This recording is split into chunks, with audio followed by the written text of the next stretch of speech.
മറ്റു ആമുഖ ഉപചാരമൊന്നുമില്ലാതെ വിഷയത്തിലേക്ക് കടക്കുകയാണ്. അയ്യൂബ് നേരത്തെ ഒരു സംസാര ശകലത്തിൽ ഉന്നയിച്ച 2-3 ആരോപണങ്ങൾ അല്ലെങ്കിൽ 2-3 വിമർശനങ്ങൾക്കാണ് എനിക്ക് മറുപടി പറയേണ്ടത് അല്ലെങ്കിൽ പ്രതികരിക്കേണ്ടത്. അതിനെ ഞാൻ 2-3 പാർട്ടാക്കിയിട്ട് തിരിച്ചിട്ടുണ്ട്. ഈ 2-3 ഭാഗങ്ങൾക്കും വിശദമായ ഒരു പ്രതികരണം അല്ലെങ്കിൽ ഒരു മറുപടി നൽകണമെങ്കിൽ എനിക്ക് ചുരുങ്ങിയത് 2 മണിക്കൂർ വേണം. ആ 2 മണിക്കൂർ പറയേണ്ട സംഗതിയെ 20 മിനിറ്റിലേക്ക് ചുരുക്കുമ്പോൾ ഉണ്ടാകുന്ന എല്ലാ പ്രശ്നങ്ങളും ഞാനിപ്പോൾ അഭിമുഖീകരിക്കുന്നുണ്ട്. പക്ഷേ അതിന് ഞാനൊരു പരിഹാരം നിങ്ങളുടെ മുമ്പിൽ പറയുകയാണ്.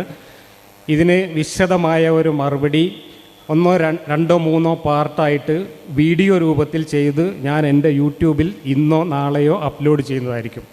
യഥാർത്ഥത്തിൽ അയ്യൂബ് ഉന്നയിച്ച വാദങ്ങൾക്കും ഇവിടെ ഉന്നയിക്കപ്പെട്ടിട്ടുള്ള വാദങ്ങൾക്കുമെല്ലാമുള്ള എൻ്റെ വിശദീകരണം ആ വീഡിയോയിലായിരിക്കും നിങ്ങൾക്ക് കേൾക്കാൻ കഴിയുക. ഇവിടെ ഞാൻ അതിൻ്റെ വളരെ ചുരുക്കം ചില പോയിൻ്റുകൾ മാത്രം പറയാനാണ് ഉദ്ദേശിക്കുന്നത്. ഒന്ന്, അറബി എഴുതാനോ വായിക്കാനോ അറിയാത്ത ആൾ എന്നാണ് അദ്ദേഹം പറയുന്നത്.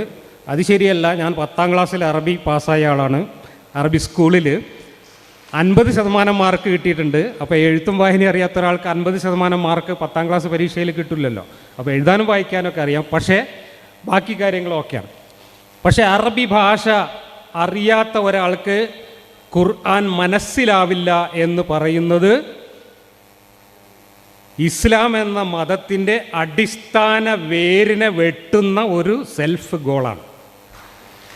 ഇതാണ് എനിക്ക് ആദ്യമായിട്ട് ഇതിനെക്കുറിച്ച് പറയാനുള്ള ഒരു പോയിൻ്റ്. മനസ്സിലാക്കാൻ എന്ന് ഞാൻ ബോധപൂർവമാണ് പറഞ്ഞത്. മനസ്സിലാക്കിയ കാര്യങ്ങൾ മറ്റുള്ളവർക്ക് പറഞ്ഞ് മനസ്സിലാക്കി കൊടുക്കുന്നതിനാണ് ക്ലാസ് എന്ന് പറയാം.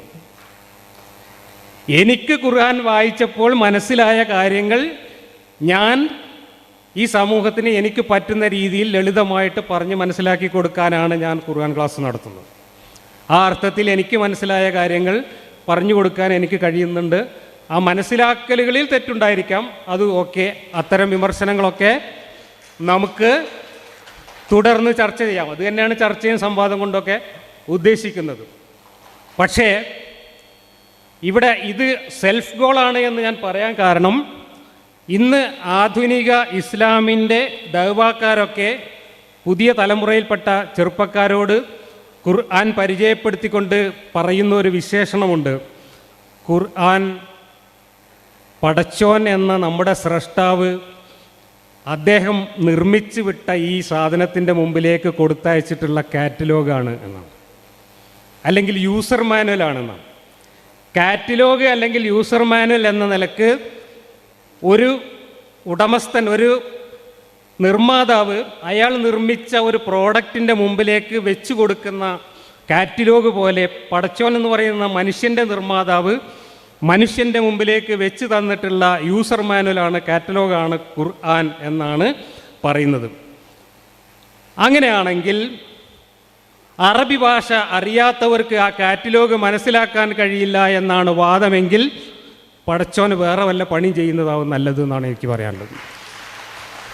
ചൈനയിൽ ഉൽപ്പാദിപ്പിക്കുന്ന ഒരു ഉൽപ്പന്നം, ഇപ്പോൾ ചൈനയിൽ നിന്ന് ലോകത്തിൻ്റെ നാനാഭാഗത്തേക്കും ഒരുപാട് ഉപകരണങ്ങൾ ഉണ്ടാക്കി കൊടുത്തേക്കുന്നുണ്ട്. ചൈനയിൽ ഉണ്ടാക്കുന്ന ഒരു ഉപകരണം ലോകത്തെ എല്ലാ രാജ്യത്തേക്കും കയറ്റിയേക്കാൻ വേണ്ടി ഉണ്ടാക്കിയ ഒരു ഉപകരണത്തിൻ്റെ കൂടെ പാക്ക് ചെയ്ത് വിടുന്ന ഒരു കാറ്റലോഗ് ചൈനീസ് ഭാഷയിൽ മാത്രമായിരിക്കുകയും എന്നിട്ട് ലോകത്തുള്ള മുഴുവൻ മനുഷ്യന്മാരും ഞങ്ങളുടെ പ്രോഡക്റ്റ് വാങ്ങണമെങ്കിൽ ചൈനീസ് ഭാഷ പഠിച്ചിട്ട് വേണം ഈ കാറ്റലോഗ് വായിക്കാൻ എന്ന് നിർദ്ദേശിക്കുകയും ചെയ്യുന്നുവെങ്കിൽ ആ നിർമ്മാതാവിനെ, ആ കമ്പനി മാനേജറെ ആ സ്ഥാനത്തുനിന്ന് പുറത്താക്കണം എന്നാണ് എനിക്ക് പറയാനുള്ളത്. എന്താ ചൈനക്കാർ ചെയ്യുന്നത്? അല്ലെങ്കിൽ ഇന്നത്തെ കമ്പനി പ്രോഡക്റ്റ് ഒക്കെ അയക്കുമ്പോൾ കൊടുക്കുന്ന കാറ്റലോഗ് എന്താ ചെയ്യുന്നത്? അവർ ഏതൊക്കെ രാജ്യങ്ങളിൽ ഏതൊക്കെ ഭാഷക്കാർക്കാണോ ഈ സാധനം കൊടുത്തയക്കുന്നത് എന്ന് നോക്കിയിട്ട് ആ ഭാഷയിലൊക്കെ കാറ്റലോഗ് തയ്യാറാക്കും.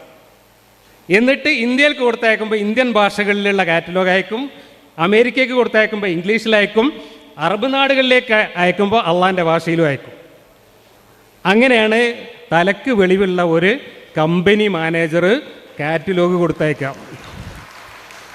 ഇവിടെ പടച്ചോൻ എന്ന് പറയുന്ന ഈ നിർമ്മാതാവ് അറബി ഭാഷയിൽ അറബികൾക്ക് ഒരു കാറ്റലോഗ് കൊടുത്തയച്ചിട്ട് ലോകത്തുള്ള എല്ലാ ഭാഷക്കാരും അറബി ഭാഷ പഠിച്ചിട്ട് ഇതിൻ്റെ കാറ്റലോഗ് വായിച്ചിട്ട് വേണം ജീവിക്കാൻ എന്ന് നമ്മളോട് നിർദ്ദേശിക്കുന്നുവെങ്കിൽ അത് സെൽഫ് ഗോളാണ് എന്ന് മാത്രമേ അതിനെക്കുറിച്ച് പറയാനുള്ളൂ.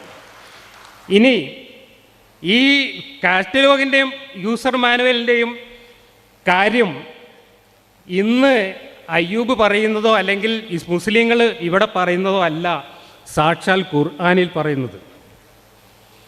ഖുർആനിൽ എന്താ പറയുന്നതെന്നറിയോ? ഈ കാറ്റലോഗ് ഞാൻ കൊടുത്തയച്ചിട്ടുള്ളത് മക്കക്കാർക്കും അറബികൾക്കും വേണ്ടി മാത്രമാണ് എന്നാണ്. മാത്രമല്ല, ഇതാ നോക്കൂ, വഅർസൽനാ മിന റസൂലി ഇല്ലാ ബിലിസാനി ഖൗമിഹി ലിയുബയ്യിന ലഹും. യാതൊരു ദൈവദൂതനെയും തൻ്റെ ജനതയ്ക്ക് വിശദീകരിച്ചു കൊടുക്കുന്നതിന് വേണ്ടി അവരുടെ ഭാഷയിലല്ലാതെ നാം നിയോഗിച്ചിട്ടില്ല. ആരാ പറയുന്നത്? ഖുർആനിൽ അള്ളാഹു പറയാ. അങ്ങനെയാണെങ്കിൽ ലോകത്തുള്ള എല്ലാ ഭാഷയിലും അള്ളാഹുവിൻ്റെ കാറ്റലോഗ് കാണണം.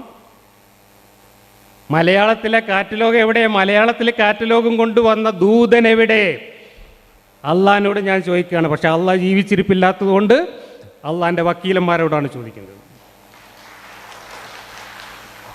ഇനി മക്കക്കാരോട് അള്ളാഹ് പറയാണ്, ഇന്നാ അൻസൽനാഹു ഖുർആനൻ അറബിയൻ ലഅല്ലക്കും തഅഖിലൂൻ.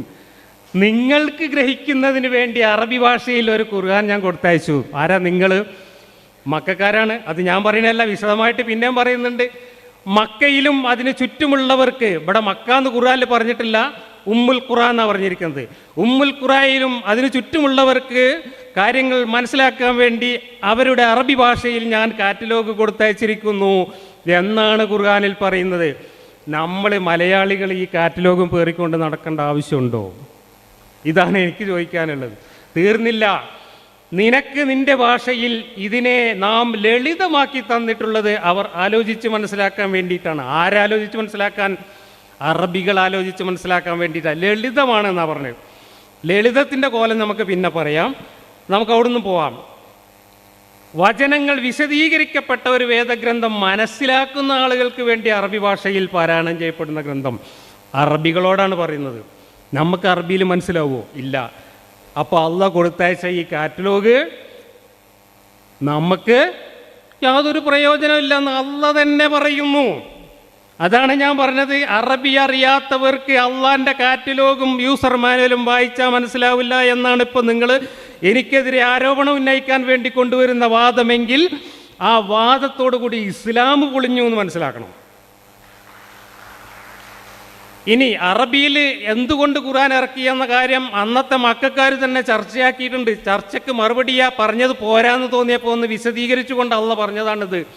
നാം ഇതിനെ ഒരു അനറബി ഖുർആനാക്കിയിരുന്നെങ്കിൽ ഓല് പറഞ്ഞേക്കും എന്തുകൊണ്ട് ഇതിലെ വചനങ്ങൾ ഞങ്ങൾക്ക് വിശദമാക്കപ്പെട്ടില്ല.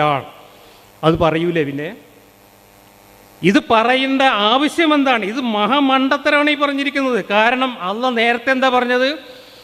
ഞാൻ അറബിയിൽ അറബികൾക്കും മലയാളികൾക്ക് മലയാളത്തിലും ഇംഗ്ലീഷുകാർക്ക് ഇംഗ്ലീഷിലും ചൈനക്കാർക്ക് ചൈനീസിലും കാറ്റലോഗ് കൊടുത്തേക്കും എന്നാണ് നേരത്തെ പറഞ്ഞത്. അങ്ങനെയാണെങ്കിൽ അറബികളോട് നിങ്ങൾക്ക് ഞാൻ അനറബിയിൽ ഖുർആൻ അയച്ചിരുന്നെങ്കിൽ നിങ്ങൾ അതിനും കുറ്റം പറയുമെന്ന് പറയുന്നതിൻ്റെ എന്താ ആവശ്യമുള്ളത്?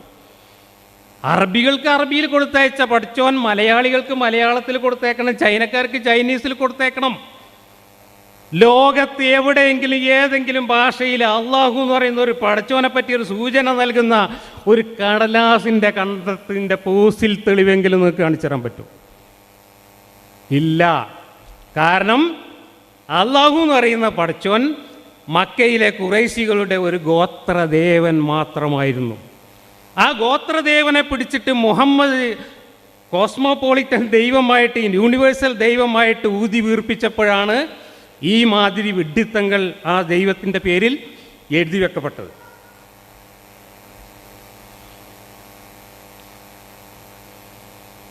ഇത് ലളിതമായിട്ടാണ് പറഞ്ഞതെന്ന് പറഞ്ഞു. എന്നിട്ട് ലളിതമായിട്ട് കാറ്റലോഗ് കൊടുത്തയച്ചിട്ട് ആ കാറ്റലോഗ് വായിച്ചിട്ട് മനസ്സിലാക്കാതെ തിരിഞ്ഞുത്തിപ്പോയി എന്ന് മക്കാരെക്കുറിച്ച് നിരന്തരം 13 കൊല്ലം പയ്യരം പറയുമായിരുന്നു പഠിച്ചോൻ്റെ പണി. കാറ്റലോഗ് മനസ്സിലാവാഞ്ഞിട്ടേ ലളിതമായിട്ട് പറഞ്ഞു കൊടുത്തൊരു കാറ്റലോഗ് നമുക്കല്ല അറബികൾക്ക് മനസ്സിലായിട്ടില്ല.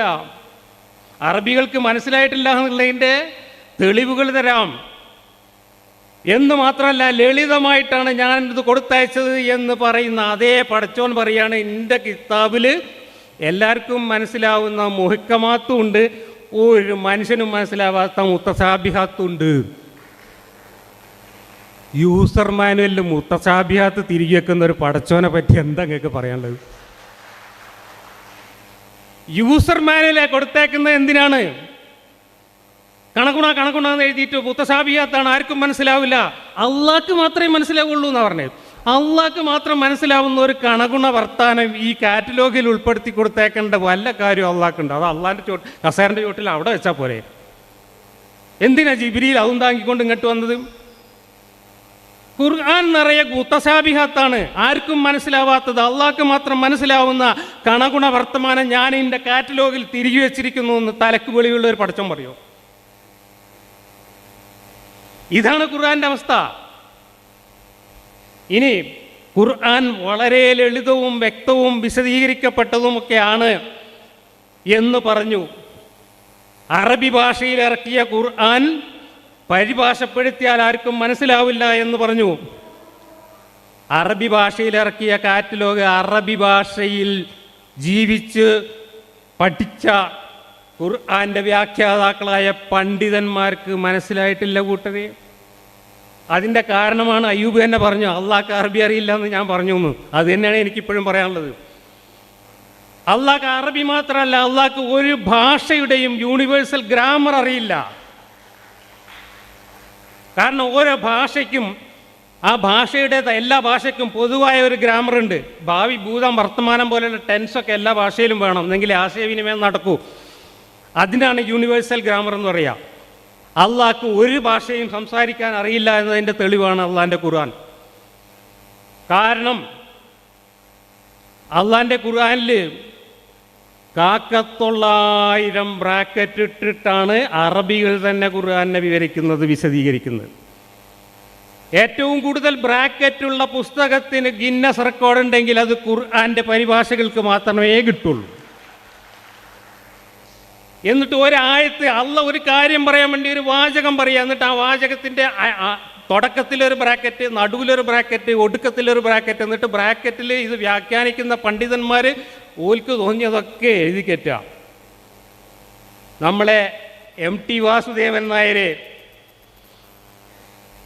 കഴിഞ്ഞ ദിവസം, അടുത്ത ദിവസം നമ്മുടെ മുസ്തഫ മൗലവി ഖുർആൻ അകമ്പൊരുൾ എന്ന് പറയുന്ന അദ്ദേഹത്തിൻ്റെ ഖുർആൻ വ്യാഖ്യാനത്തിൻ്റെ 4ാം വോളിയം പ്രകാശനവുമായി ബന്ധപ്പെട്ട് പുറത്തിറക്കിയ ഒരു സുവനീറാണിത്. ആ സുവനീറിലേക്ക് ഒരു ആശംസ ചോദിച്ചുകൊണ്ട് MT വാസുദേവൻ നായരെ സമീപിച്ചു. MT നല്ല 1.5 ഒരു ട്രോൾ അങ്ങോട്ട് എഴുതി കൊടുത്തു. നിങ്ങൾ സ്ക്രീനിൽ കാണണ്ടേ, വായിച്ചു നോക്കി. എന്താ MT പറഞ്ഞതെന്നറിയോ? അതാ പുറം ചട്ടയിൽ തന്നെ പ്രസിദ്ധീകരിച്ചിട്ടുണ്ട്. ബ്രാക്കറ്റുകളില്ലാത്ത തെളിമലയാളത്തിലുള്ള ഖുർആൻ എന്നെങ്കിലും കിട്ടുകയാണെങ്കിൽ ഒന്ന് വായിക്കാൻ ആഗ്രഹമുണ്ടായിരുന്നു. MT വാസുദേവൻ നായർ എന്ന മലയാള സാഹിത്യത്തിൻ്റെ കുലപതിക്ക് പോലും ഖുർആൻ എന്താണ് സാധനം എന്ന് മനസ്സിലായിട്ടുണ്ട്. കാരണം എന്താണെന്നറിയോ? MT പണ്ട് NP മുഹമ്മദിൻ്റെ വലിയ സുഹൃത്തായിരുന്നു. മൂപ്പരിങ്ങനെ ഇസ്ലാം പഠിപ്പിച്ചിരുന്നു. ആ കാലത്ത് MT ഖുർആനൊക്കെ ഒന്ന് എടുത്ത് വായിച്ചു നോക്കിയിട്ടുണ്ട്. 2 പേജ് വായിച്ചിട്ട് മൂപ്പര് വലിച്ചെറിഞ്ഞിട്ടുണ്ടാവും. കാരണം അതിനകത്ത് ഒരു വാചകം പോലും പൂർണ്ണമല്ല. ഓരോ വാചകവും ബ്രാക്കറ്റുകളിൽ ഓരോരുത്തർക്കും തോന്നിയത് മാതിരി തിരികെ വെച്ചിരിക്കുകയാണ്. കാറ്റലോഗ് ഇറക്കുന്ന ഒരു നിർമ്മാതാവ് യൂസർ മാനുവലിൻ്റെ അകത്ത് ഇങ്ങനെയാണോ ഭാഷ ഉപയോഗിക്കുക? ലളിതമായ ഭാഷയിൽ, പൂർണ്ണതയുള്ള വാക്യങ്ങളിൽ, ലോകത്താർക്കും മനസ്സിലാവുന്ന രീതിയിൽ, ഒരു ഭാഷാ പാണ്ഡിത്യവും ഇല്ലാത്തവർക്ക് മനസ്സിലാവുന്ന രീതിയിൽ കാര്യങ്ങൾ എഴുതി കൊടുത്തയക്കുന്നതിനാണ് ഈ യൂസർ മാനുവൽ എന്ന് പറയാം. വെള്ളം കുടിച്ചു എന്ന് പറഞ്ഞ ഫോട്ടോ എടുത്ത് വിളിക്കാം. തൊണ്ട വരളുന്നോണ്ട. അങ്ങനെ ആരെങ്കിലും കാറ്റലോഗ് കൊടുത്തേക്കുമോ? ഇല്ല. അപ്പോൾ ഖുർആൻ യൂസർ മാനുവലാണ്, കാറ്റലോഗാണ്.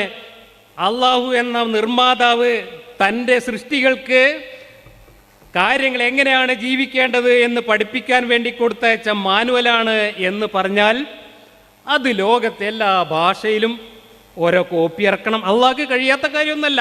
നിങ്ങൾ പറയാം അതൊക്കെ ബുദ്ധിമുട്ടല്ലേ എന്നാണ് പറയുന്നതെങ്കിൽ നിങ്ങൾ അള്ളാഹിനെ പിന്നെയും ചെറുതാക്കുകയാണ്. കാരണം ഒരു കുൻ അങ്ങോട്ട് വെച്ച് കാച്ചാൽ മതി.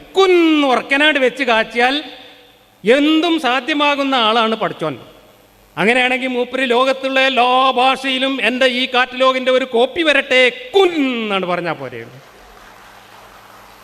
എന്തേ പഠിച്ചോന് ലോകത്തെ എല്ലാ ഭാഷയിലും ഒരേ സമയത്ത് കാറ്റലോഗ് ഇറക്കാൻ പറ്റാതിരുന്നത്?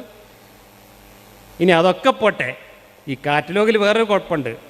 ആർക്കാ ഈ കാറ്റലോഗ് കൊടുത്തേക്കൽ? സാധാരണ ഒരു പ്രോഡക്റ്റ് വാങ്ങുന്ന കസ്റ്റമർക്കാണ് കാറ്റലോഗ് കൊടുത്തേക്കുക.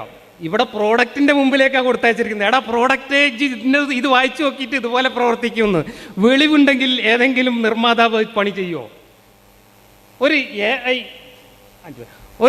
എ ഐ റോബോട്ട് ഉണ്ടാക്കുന്ന ഒരു ചൈനീസ് കമ്പനിയും ആ റോബോട്ടിൻ്റെ മുമ്പിലേക്ക് ചൈനീസ് ഭാഷയിൽ ഒരു കാറ്റലോഗ് എഴുതിയിട്ട് റോബോട്ടെ ഇങ്ങനെ പ്രവർത്തിച്ചോ എന്ന് പറയല്ല ചെയ്യാം. റോബോട്ട് എങ്ങനെ പ്രവർത്തിക്കണം എന്നുള്ളത് റോബോട്ടിൻ്റെ ഉള്ളിൽ പ്രോഗ്രാം ചെയ്യുകയാണ് ചെയ്യുക. ഈ റോബോട്ട് വാങ്ങിക്കൊണ്ടുപോയി പ്രവർത്തിപ്പിക്കുന്ന കസ്റ്റമറാണ് കാറ്റലോഗ് വായിച്ചു നോക്കുക. ഇവിടെ കാറ്റലോഗ് കൊടുത്തയച്ചത് ആർക്കാ? സ്വന്തം നിർമ്മിച്ച പ്രോഡക്റ്റിൻ്റെ മുമ്പിലേക്ക്. അതതിനേക്കാളും വലിയ അബദ്ധം.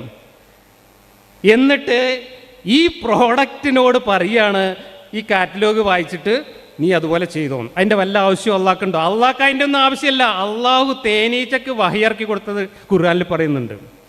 അല്ല തേനീച്ച ഈ മനുഷ്യന്മാർ കെട്ടിപ്പൊക്കുന്ന സാധനത്തിൻ്റെ മുകളിലും മരത്തിൻ്റെ മുകളിലൊക്കെ കൂടുണ്ടാക്കിക്കോ എന്ന് അള്ളാഹു തേനീച്ചക്ക് വഹി കൊടുത്തു എന്ന് ഖുർആനിലുണ്ട്. അപ്പോൾ അള്ളാഹ് ഓരോ തേനീച്ചൻ്റെ പിന്നാലെ പാറിപ്പോയിട്ട് ഇങ്ങനെ ചെവിയിൽ വഹി ഊതി കൊടുക്കായിരുന്നു.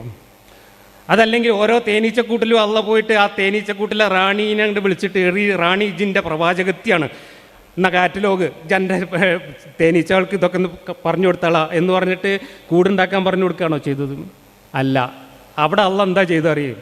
അവിടെ തേനീച്ചയുടെ ജന്മവാസനയായി തേനീച്ചയുടെ ജനിതകത്തിൽ പ്രോഗ്രാം ചെയ്തിട്ട് തേനീച്ചനാണ് പടച്ചുകൂടുകയാണ് പ്രകൃതി ചെയ്തത്. ആ പ്രകൃതിൻ്റെ പേരാണ് അള്ള എങ്കിൽ അള്ള ചെയ്തത്. മനുഷ്യൻ്റെ കാര്യത്തിലും അങ്ങനെ ചെയ്താൽ മതി. പശു പ്രസവിച്ച ഉടനെ പശുവിൻ്റെ കുട്ടിക്ക് പാല് കൊടുക്കണമെന്ന് ഏതെങ്കിലും ഒരു കാളപ്രവാചകൻ വന്നിട്ട് കാറ്റലോഗ് കാണിച്ചു കൊടുത്തിട്ട് ഇങ്ങനെ ചെയ്തോ എന്ന് പറഞ്ഞിട്ടല്ല പശു കുട്ടിക്ക് പാല് കൊടുക്കുന്നത്.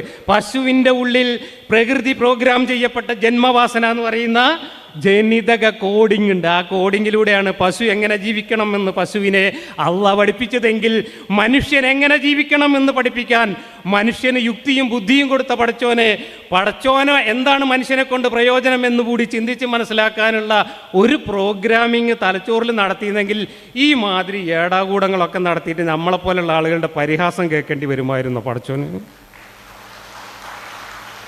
ഇതാണ് എനിക്ക് പറയാനുള്ളത്. നിങ്ങൾ സെൽഫ് ഗോളടിച്ച് നിങ്ങൾ ഈ മതത്തിനെ വല്ലാതെ കോലം കെടുത്തി. കേരളത്തിൽ മിണ്ടാതെ ഇരിക്കുകയാണെങ്കിൽ നിങ്ങളെ മതം കുറച്ചാലും കൂടെ ഒക്കെ നിലനിൽക്കും. അതാണ് എനിക്ക് അയ്യൂബ് മൗലവിയോടും കൂട്ടുകാരോടും പറയാനുള്ളത്. നിങ്ങളിങ്ങനെ വടി തന്ന് തല്ലുവാങ്ങരുത്. മിണ്ടാതിരുന്നാൽ ചില വിശ്വാസികളായ ആൾക്കാർ അങ്ങനെ വിശ്വസിച്ചും നിസ്കരിച്ചും പോയിക്കോളും. പക്ഷേ ഈ ജാതിരി വിഡ്ഢിത്തങ്ങളുമായിട്ട് നിങ്ങൾ മനുഷ്യന്മാരുടെ മുമ്പിലേക്ക് വന്നാൽ അതിനൊക്കെ കുട്ടികളെ കയ്യിൽ നിന്ന് മറുപടി കിട്ടും. നിങ്ങൾ ഇതുപോലെ കിടന്നിടങ്ങാറാവേണ്ടി വരും. അതാണ് എനിക്ക് ഇതിന് പറയാനുള്ളത്. ഒരു വാക്യം പോലും ഈ ഖുർആനിൽ മര്യാദക്ക് പറഞ്ഞു തന്നിട്ടില്ല അള്ളാഹ്. അതുകൊണ്ടാണ് ഞാൻ ഖുർആൻ എഴുതിയ പഠിച്ചവന് ഭാഷ അറിയില്ല എന്ന് പറഞ്ഞത്. എത്ര പോലും ബ്രാക്കറ്റുകൾ. ഞാൻ ചോദിക്കുന്നു, ഖുർആനിൻ്റെ പരിഭാഷകളിലും വ്യാഖ്യാനങ്ങളിലും ഏറ്റവും കൂടുതൽ അച്ചടിച്ചിട്ടുള്ള വാചകം ഏതാണെന്നറിയുള്ളൂ? ഇതിൽ പണ്ഡിതന്മാർക്കിടയിൽ അഭിപ്രായ ഭിന്നതയുണ്ട്. ഖുർആനിൽ ഈ പണ്ഡിതന്മാർക്കിടയിൽ അഭിപ്രായ ഭിന്നതയില്ലാത്ത എത്ര വാക്യങ്ങളുണ്ട് എന്ന് കണ്ടെത്താൻ നിങ്ങൾ പോയിട്ട് ഒരു ഗവേഷണം നടത്തുക. ഒരു പിടി ഉണ്ടാവും. ബാക്കി മുഴുവൻ പണ്ഡിതന്മാർക്ക്. എന്തിനാണ് ഇത്രയധികം വ്യാഖ്യാനങ്ങൾ? ഇത് ലളിതമായി കൊടുത്തയച്ച കാറ്റലോഗ് ആണെങ്കിൽ എന്തിനാണ് കൂട്ടരെ 10,000 വ്യാഖ്യാനങ്ങൾ ഇന്നും കുത്തിയിരുന്ന് വ്യാഖ്യാനിക്കുകയാണ്? ഇത് കേരളത്തിൽ എൻ്റെ അറിവിൽ ഞാൻ അറിയുന്ന 4 ആൾ ഇപ്പോഴും കുത്തിയിരുന്നിട്ട് ഖുർആൻ വ്യാഖ്യാനിക്കുന്നുണ്ട്, മുസ്തഫ മൗലവി ഉൾപ്പെടെ. ഒരു കാറ്റലോഗിൻ്റെ ഗതികേടാണിത്. ലോകത്തെ ഏതെങ്കിലും കമ്പനി ഒരു കാറ്റലോഗ് ഇറക്കിയിട്ട് ഈ കാറ്റലോഗിന് വ്യാഖ്യാനങ്ങൾ എഴുതുകയും കാറ്റലോഗിൽ ബ്രാക്കറ്റ് ഇട്ടിട്ട് ലോകാവസാനം വരെ കാറ്റലോഗിന് വ്യാഖ്യാനം എഴുതുകയും ചെയ്യേണ്ട ഗതികേടുണ്ടായിട്ടുണ്ടോ എന്ന് നിങ്ങൾ ആലോചിച്ച് നോക്കുക. ഒന്ന് പടച്ചോനിങ്ങനെ കാറ്റലോഗ് കൊടുത്തയച്ച് മനുഷ്യനെ ജീവിക്കാൻ പഠിപ്പിച്ചു എന്ന് പറയുന്നത് തന്നെ പടച്ചോൻ്റെ മാന്യതക്കും അന്തസ്സിനും നിരക്കുന്ന കാര്യമല്ല. പടച്ചോൻ്റെ മാന്യതയ്ക്ക് നിരക്കുന്ന രീതിയിൽ എങ്ങനെയാണോ പശു കുട്ടിക്ക് മുല കൊടുക്കണമെന്ന് പടച്ചോൻ പഠിപ്പിച്ചു കൊടുത്തത്, എങ്ങനെയാണോ മനുഷ്യനെ സ്നേഹിക്കണമെന്ന് പഠിപ്പിച്ചു കൊടുത്തത്, നിങ്ങൾക്ക് വേദന തോന്നുമ്പോൾ, നിങ്ങൾക്ക് സങ്കടം വരുമ്പോൾ നിങ്ങളുടെ സഹജീവിയെ സഹായിക്കണമെന്ന് നിങ്ങളോട് നിങ്ങളുടെ മനസ്സാക്ഷി എങ്ങനെയാണോ പറയുന്നത്, അതിനാണ് ജന്മവാസന എന്ന് പറയുന്നത്. അതാണ് സഹജമായിട്ടുള്ള മനുഷ്യൻ്റെ പ്രകൃതം എന്ന് പറയുന്നത്. ആ പ്രകൃതത്തിൽ കോഡ് ചെയ്തുകൊണ്ട് തനിക്ക് പറയാനുള്ളത് പറയുക എന്നതാണ് തലക്ക് വെളിവുണ്ടെങ്കിൽ ഒരു പടച്ചോൻ ചെയ്യേണ്ടിയിരുന്നത്. അല്ലാതെ ഈ മാതിരി മുത്തശാബിഹാത്ത് കുത്തി നിറച്ചിട്ടും സാഹിത്യം കുത്തി നിറച്ചിട്ടും കാറ്റലോഗ് കൊടുത്തേക്കുക എന്നത് ഒരിക്കലും നിങ്ങൾ പടച്ചോൻ്റെ പേരിൽ പറയരുത്. പടച്ചോൻ പാവാണ്, അവിടെ ഒരു ഭാഗത്ത് ഇരുന്നോട്ടെ എന്ന് പറഞ്ഞുകൊണ്ട്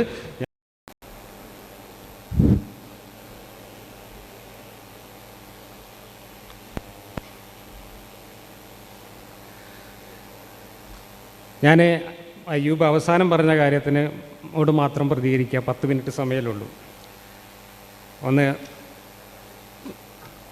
മനസ്സിലാക്കലും ക്ലാസ് എടുക്കലും രണ്ടാണെന്നാണ് ഒന്ന് പറഞ്ഞത്. മറ്റൊന്ന്, പരിഭാഷ നോക്കിയിട്ട് അങ്ങനെ വിമർശിക്കാൻ പാടില്ല എന്നാണ്. ഈ പറഞ്ഞ വാദം ഇസ്ലാമിൻ്റെ ആളുകൾക്ക് ഖുർആൻ ക്ലാസ് എടുത്ത് ലോകം മുഴുവൻ അണ്ടകടാഹം മുഴുവൻ ചുറ്റി നടക്കുന്നതിന് ബാധകമല്ലേ? വിശ്വാസം കച്ചവടം ചെയ്യാൻ വേണ്ടി അണ്ടകടാഹം മുഴുവൻ മണ്ടി നടന്നുകൊണ്ട് ഖുർആൻ ക്ലാസ് എടുക്കുന്ന സാക്കിർ നായിക്കിന് ഇത് ബാധകമല്ലേ? സാക്കിർ നായിക്ക് ഖുർആൻ ക്ലാസ് എടുക്കുക മാത്രമല്ല ചെയ്യുന്നത്, ഖുർആനിൽ മുങ്ങിത്തപ്പി ഗവേഷണം നടത്തി ഒട്ടകമുട്ട കണ്ടെടുത്ത് ഇതാ ഖുർആനിലെ ഭൂമി ഉരുണ്ടിരിക്കുന്നു എന്ന് ലോകം മുഴുവൻ പാഞ്ഞു നടന്ന് പ്രചരിപ്പിച്ച ആളാണ് സാക്കിർ നായിക്ക്. ഖുർആനിൽ ഗവേഷണം നടത്താനും ഖുർആൻ ഓതിക്കൊണ്ട് ക്ലാസ് എടുത്തുകൊണ്ട് നടക്കാനും ലോകം മുഴുവൻ ചുറ്റി നടന്ന് 10,000-കണക്കിന് മനുഷ്യരെ മതം മാറ്റാനും നടക്കുന്ന സാക്കിർ നായിക്കിന് ഈ പറഞ്ഞത് ബാധകമല്ലേ? നമ്മുടെ നാട്ടിൽ ഏറ്റവും വലിയ ദഅ്വാ പ്രചരണം നടത്തി 10,000-കണക്കിന് ആളുകളെ മതപരിവർത്തനം നടത്തി ഈ മതം വിറ്റ് കോടികൾ സമ്പാദിച്ച ദഅ്വക്കാരുണ്ട്, അക്ബറിനെ പോലെയുള്ള ദഅ്വക്കാർ. ഇവർക്കൊന്നും ബാധകമല്ല. ഇവരും ഖുർആൻ ക്ലാസ് എടുക്കുന്നു. മാത്രമല്ല, ഖുർആനിൽ ഗവേഷണം നടത്തിയിട്ട് ഇവർ ശാസ്ത്രം കണ്ടെത്തിയിട്ടാണ് പറയുന്നത് അല്ലേ? ആ 7 ആകാശങ്ങളുണ്ട് എന്നതിന് തെളിവായിട്ട് അന്തരീക്ഷ വായുവിൻ്റെ പാളികൾ സ്റ്റാറ്റോസ്ഫിയറും ട്രോപ്പോസ്ഫിയറും പറഞ്ഞ് നടന്ന ആൾക്കാരാണ് ഇവിടെ 10-25 കൊല്ലം.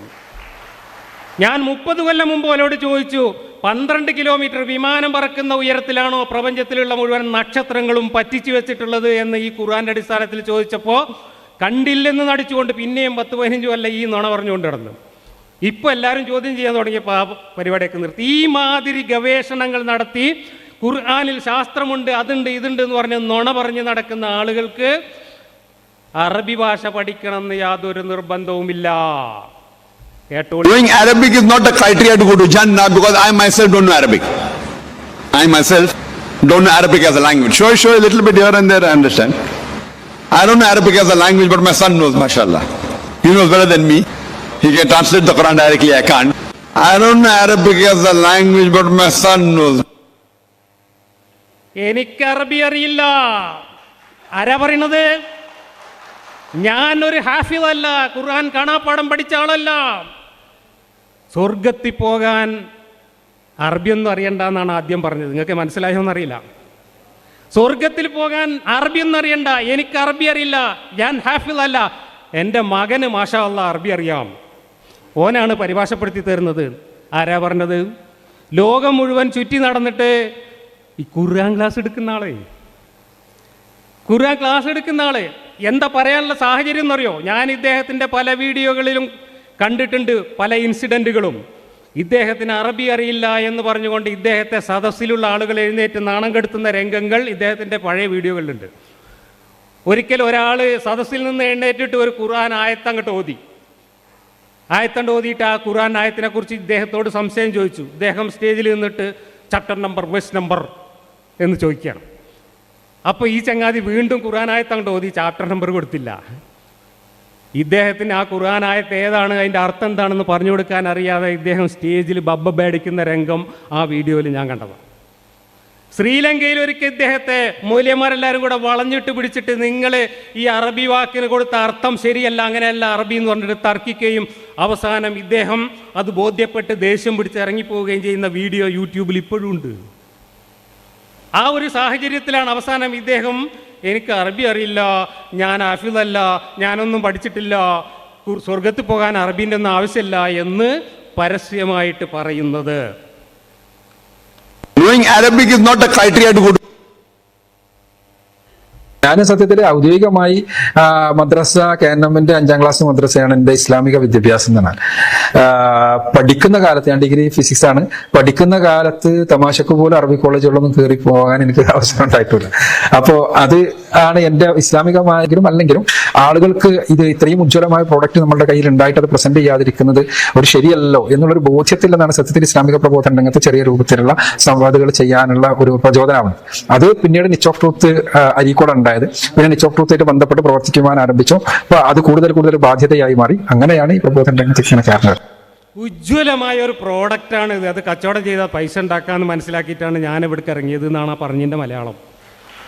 5ാം ക്ലാസ് വരെ മദ്രസയിൽ അറബി പഠിച്ചിട്ടുള്ളൂ എന്നാണ് ഇദ്ദേഹം പറയുന്നത്. ഞാൻ 5ാം ക്ലാസ് വരെ മദ്രസയിലും 10ാം ക്ലാസ് വരെ ഇംഗ്ലീഷിലും ഈ സ്കൂളിലും അറബി പഠിച്ചിട്ടുണ്ട്. ആർക്കാ യോഗ്യത കൂടുതൽ? MM അക്ബറിനെക്കാളും സാക്കിർ നായിക്കിനെക്കാളും അറബി ഭാഷയിൽ യോഗ്യത ഉണ്ട്. സർട്ടിഫിക്കറ്റ് ഉണ്ട് എൻ്റെ കയ്യിൽ. 50% മാർക്കിൽ SSLC പാസ്സായത് അറബി മാത്രം. അപ്പോൾ ഈ ലോകം മുഴുവൻ മണ്ടി നടന്നിട്ട് ഇസ്ലാമിൻ്റെ ഖുർആൻ ക്ലാസ് എടുക്കാൻ, ഖുർആൻ ക്ലാസ് എടുക്കുക മാത്രമല്ല കൂട്ടരെ, ഖുർആൻ്റെ നിരൂപണം എഴുതിയ ആളാണ് MM അക്ബർ. ഖുർആനിൻ്റെ മൗലികത എന്ന് പറഞ്ഞിട്ട് ഖുർആനിനോളം കട്ടിയുള്ള പുസ്തകം എഴുതിയ ആളാണ് MM അക്ബർ. 5ാം ക്ലാസ് വരെ മദ്രസയിൽ പഠിച്ച ആളെ. ഈ സാക്കിർ നായിക്കിൻ്റെയും MM അക്ബറിൻ്റെയും അത്ര ആധുനിക ലോകത്ത് ഖുർആൻ ക്ലാസ് എടുത്ത ആൾക്കാർ ദുനിയാവിലുണ്ടാവില്ല. അപ്പോൾ ഈ മതം കച്ചവടം ചെയ്യുന്നവർക്ക് ഈ പറഞ്ഞ യോഗ്യത ബാധകമല്ല എങ്കിൽ, ഞാൻ പറഞ്ഞല്ലോ ഞാൻ ക്ലാസ് എടുക്കുന്നത് എന്തിനാണെന്നൊക്കെ ഞാൻ ഖുർആൻ ക്ലാസ്സിൽ വ്യക്തമായിട്ട് പലതവണ പറഞ്ഞതാ. ഞാൻ ഖുർആൻ ക്ലാസ് എടുക്കുന്നത് തജ്വീദ് പഠിപ്പിക്കാനല്ല. എന്താ തജ്വീദ് എന്നറിയാം? ഖുർആനെ എങ്ങനെ നീട്ടി ഓതണം, എങ്ങനെ മണിച്ചോതണം, എവിടെ നിർത്തണം, എവിടെ മെല്ലെ നിർത്തണം, എവിടെ സുജൂദ് ചെയ്യണം, എവിടെ ദുആർക്കണം എന്നൊക്കെ പഠിപ്പിക്കുന്ന ശാസ്ത്രമാണ് തജ്വീദ്. അത് പഠിപ്പിക്കുന്ന ദർസിൽ ക്ലാസ് എടുക്കാനല്ല ഞാൻ പോണത്. അത് പഠിപ്പിക്കാൻ അറബി അറിയണം, ശരിയാ. ഞാൻ ഹിഫ്ളിൻ്റെ സ്കൂളിൽ പഠിപ്പിക്കാൻ പോകുന്നില്ല. ഹിഫ്ള് പറഞ്ഞാൽ ഖുർആൻ മനപ്പാഠം പഠിപ്പിക്കുക, ഖുർആൻ ഓതാൻ പഠിപ്പിക്കുക. ആ സ്കൂളിലും ഞാൻ ക്ലാസ് എടുക്കുന്നില്ല. ഞാൻ ക്ലാസ് എടുക്കുന്നത്, ഞാൻ ഒരുപാട് പരിഭാഷകളും വ്യാഖ്യാനങ്ങളും എനിക്കറിയാവുന്ന മലയാള ഭാഷയിലും ഇംഗ്ലീഷ് ഭാഷയിലും ഒക്കെ വായിച്ച് എനിക്ക് മനസ്സിലായ കുറച്ച് കാര്യങ്ങൾ നാട്ടുകാർക്ക് മനസ്സിലാക്കി കൊടുക്കാനാണ് ക്ലാസ് എടുക്കുന്നത്. മനസ്സിലായ കാര്യങ്ങൾ മനസ്സിലാക്കി കൊടുക്കാനുള്ള ഒരു കഴിവ് എനിക്കുണ്ട്. ഡിങ്കൻ സഹായിച്ചിട്ടുണ്ട്. എനിക്ക് വേറെ ഒരു കഴിവുമില്ല. ഞാൻ ഒരുപാട് കഴിവുകേടുകളുള്ള വ്യക്തിയാണ്. പക്ഷേ എനിക്ക് മനസ്സിലായ ഒരു കാര്യം ലളിതമായിട്ട് നാട്ടുകാർക്ക് പറഞ്ഞു കൊടുക്കാനുള്ള ഒരു കഴിവ് എനിക്കുണ്ട്. കാരണം പഴയ മെത്തേഡിൽ കുട്ടികളെ പഠിപ്പിച്ച മാഷാണ് ഞാൻ. പഴയ മെത്തേഡ് പറഞ്ഞാൽ മാഷ് ഇങ്ങനെ പറയുക, കുട്ടികൾ ഇങ്ങനെ കേൾക്കുക, അതായിരുന്നു. ആ മെത്തേഡിൽ പറയാൻ പഠിച്ചിട്ടുള്ളതുകൊണ്ട് അതിനുള്ള കഴിവുണ്ട്. അപ്പോൾ ആ കഴിവ് ഉപയോഗിച്ചുകൊണ്ട് ഈ ഖുർആനിൽ നിന്ന് ഞാൻ മനസ്സിലാക്കിയ കാര്യങ്ങൾ നാട്ടുകാരും കൂടെ മനസ്സിലാക്കട്ടെ എന്ന് വിചാരിച്ച് പറഞ്ഞു കൊടുക്കുന്നതിനാണ് ഞാൻ ക്ലാസ് എന്ന് പറയുന്നത്. അതിന് നിങ്ങൾ വേറെ സാങ്കേതിക വ്യാഖ്യാനങ്ങളൊക്കെ നൽകിയിട്ട് ഇത് ക്ലാസ്സല്ല എന്നൊന്നും പറഞ്ഞിട്ട് കാര്യമില്ല. പരിഭാഷകൾ നോക്കിയിട്ട് ഖുർആനിലെ സാമാന്യമായ ആശയം മനസ്സിലാകുമെന്ന് അയ്യൂബ് തന്നെ പറഞ്ഞിട്ടുണ്ട്. സാമാന്യമായ ആശയത്തെക്കുറിച്ചാണ് ഞാൻ ക്ലാസ് എടുക്കുന്നത്. പിന്നെ അദ്ദേഹത്തിൻ്റെ ആദ്യത്തെ പ്രസൻറ്റേഷനിൽ കുറച്ച് ഭാഷാപരമായ കാര്യങ്ങളിലേക്കൊക്കെ പോയി. അതിനൊക്കെ ആ ഖുർആൻ ക്ലാസ്സിൽ തന്നെ മറുപടി ഉണ്ട്, നിങ്ങൾ പോയി നോക്കിയാൽ മതി. ഹിസാസിൻ്റെ കാര്യമൊക്കെ പറഞ്ഞല്ലോ, ഭാഷാപരമായിട്ട് പറഞ്ഞ കാര്യങ്ങളൊക്കെ ഉണ്ടല്ലോ. ഞാൻ എൻ്റെ ഒരു പരിമിതമായ അറിവ് വെച്ചുകൊണ്ട് ഒരു കവിത വായിച്ചു കഴിഞ്ഞാൽ ആ കവിതയിൽ അക്ഷരപ്രാസം ഒപ്പിക്കാൻ വേണ്ടിയിട്ട് വാക്കുകൾ കൊണ്ടെന്ന് വിന്യസിക്കുന്നതിനെക്കുറിച്ചൊക്കെ നമുക്കും കുറച്ചൊക്കെ അറിയാലോ. അത് എല്ലാ ഭാഷയിലും അങ്ങനെയൊക്കെ തന്നെയാണ്. അപ്പോൾ ഈ ഖുർആനിലെ ചെറിയ ചെറിയ കവിതാ സൂറത്തുകളിൽ അക്ഷരപ്രാസം ഒപ്പിക്കാൻ വേണ്ടി അർത്ഥമില്ലാത്ത വാക്കുകൾ കൊണ്ടെന്ന് ഒട്ടിക്കുകയും എന്നിട്ട് നാട്ടുകാരെ അതിന് അർത്ഥം ഉണ്ടാക്കുകയും ചെയ്തിട്ടുണ്ട്.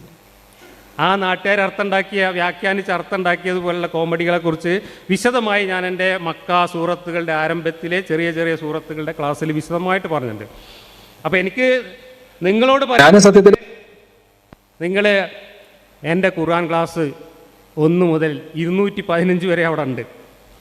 215 ഖുർആൻ ക്ലാസ്സുകൾ ഞാൻ അപ്ലോഡ് ചെയ്തിട്ടുണ്ട്. ശരാശരി 40 മിനിറ്റ് സമയമെടുത്തിട്ട്. എൻ്റെ EA ജബ്ബാർ എന്ന ഈ ചാനലിൽ പ്ലേലിസ്റ്റ് എടുത്താൽ ഖുർആൻ പഠന പരമ്പര എന്നുള്ളൊരു ലിസ്റ്റുണ്ട്. ഞാൻ ഖുർആൻ പഠന പരമ്പര എന്നാണ് ആദ്യം ഇതിന് പേര് കൊടുത്തിരുന്നത്. പക്ഷേ യൂട്യൂബിൽ ഇങ്ങനെ ടൈപ്പ് ചെയ്യുമ്പോൾ അക്ഷരങ്ങൾ കുറേ ഉണ്ടായി കഴിഞ്ഞാൽ നമുക്ക് വേറൊന്നും എഴുതാൻ പറ്റില്ല. അതുകൊണ്ട് അത് ചുരുക്കിയിട്ട് ഖുർആൻ ക്ലാസ് എന്നാക്കിയതാണ്. ഇനി വേണമെങ്കിൽ ഞാനൊരു കാര്യം ചെയ്യാം, ഖുർആൻ എന്ന് കഴിഞ്ഞിട്ട് ഒരു ബ്രാക്കറ്റ് ഇട്ടിട്ട് എന്താണ് സാമാന്യമായ അർത്ഥത്തിൽ എന്നോ എന്തെങ്കിലുമൊക്കെ എഴുതി ചേർക്കാം. പ്രശ്നം തീർന്നല്ലോ. ഖുർആൻ സാമാന്യമായ അർത്ഥത്തിലുള്ള ക്ലാസ് എന്നാക്കിയാൽ നിങ്ങളെ പ്രശ്നം തീർന്നല്ലോ, ഇടങ്ങേറ് തീർന്നല്ലോ. അപ്പോൾ എനിക്ക് പറയാനുള്ളത് ഈ 1 മുതൽ 215 വരെയുള്ള ക്ലാസ്സുകൾ ശ്രദ്ധിച്ചാൽ തന്നെ അയ്യൂബ് സാഹിബ് ഇവിടെ പറഞ്ഞ എല്ലാ കാര്യങ്ങളുടെയും മറുപടി അതിനകത്തുണ്ട് എന്ന് പറഞ്ഞുകൊണ്ട് ഈ സെഷൻ ഞാൻ അവസാനിപ്പിക്കുന്നു.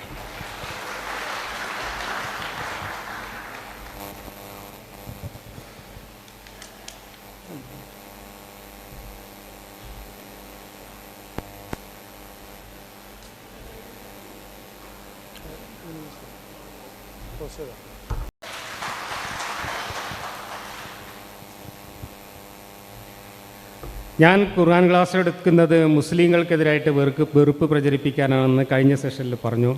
എൻ്റെ ഖുർആനിൽ ഞാൻ പറഞ്ഞുകൊണ്ടിരിക്കുന്നത് ഖുർആൻ പടച്ചോൻ എഴുതിയതല്ല എന്നാണ്. ഖുർആൻ പടച്ചോൻ എഴുതിയതല്ല എന്ന് കേട്ടാൽ മുസ്ലിങ്ങൾ ആരെങ്കിലും വന്ന് തല്ലുമോ?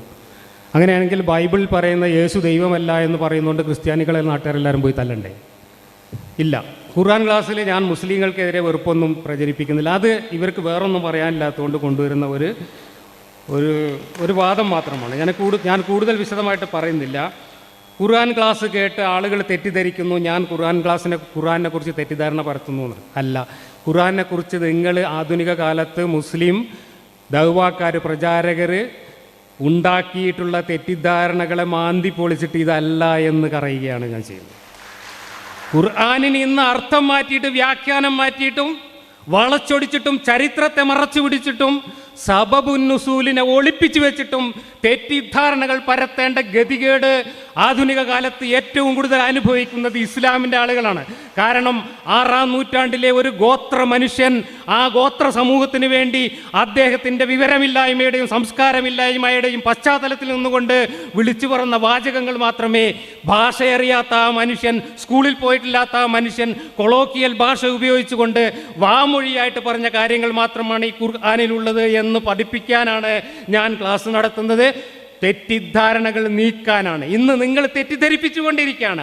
ആ തെറ്റിദ്ധരിപ്പിക്കലിൻ്റെ ഒരു ഭാഗമാണ് നേരത്തെ നിങ്ങൾ ഖിസാസിൻ്റെ കാര്യത്തിലും പിന്നെ സഫാ മർവയുടെ കാര്യത്തിലൊക്കെ കേട്ടത്. വിശദമായി ഞാൻ എൻ്റെ വീഡിയോയിൽ അതിനൊക്കെ തെളിവ് പറഞ്ഞിട്ടുണ്ട്.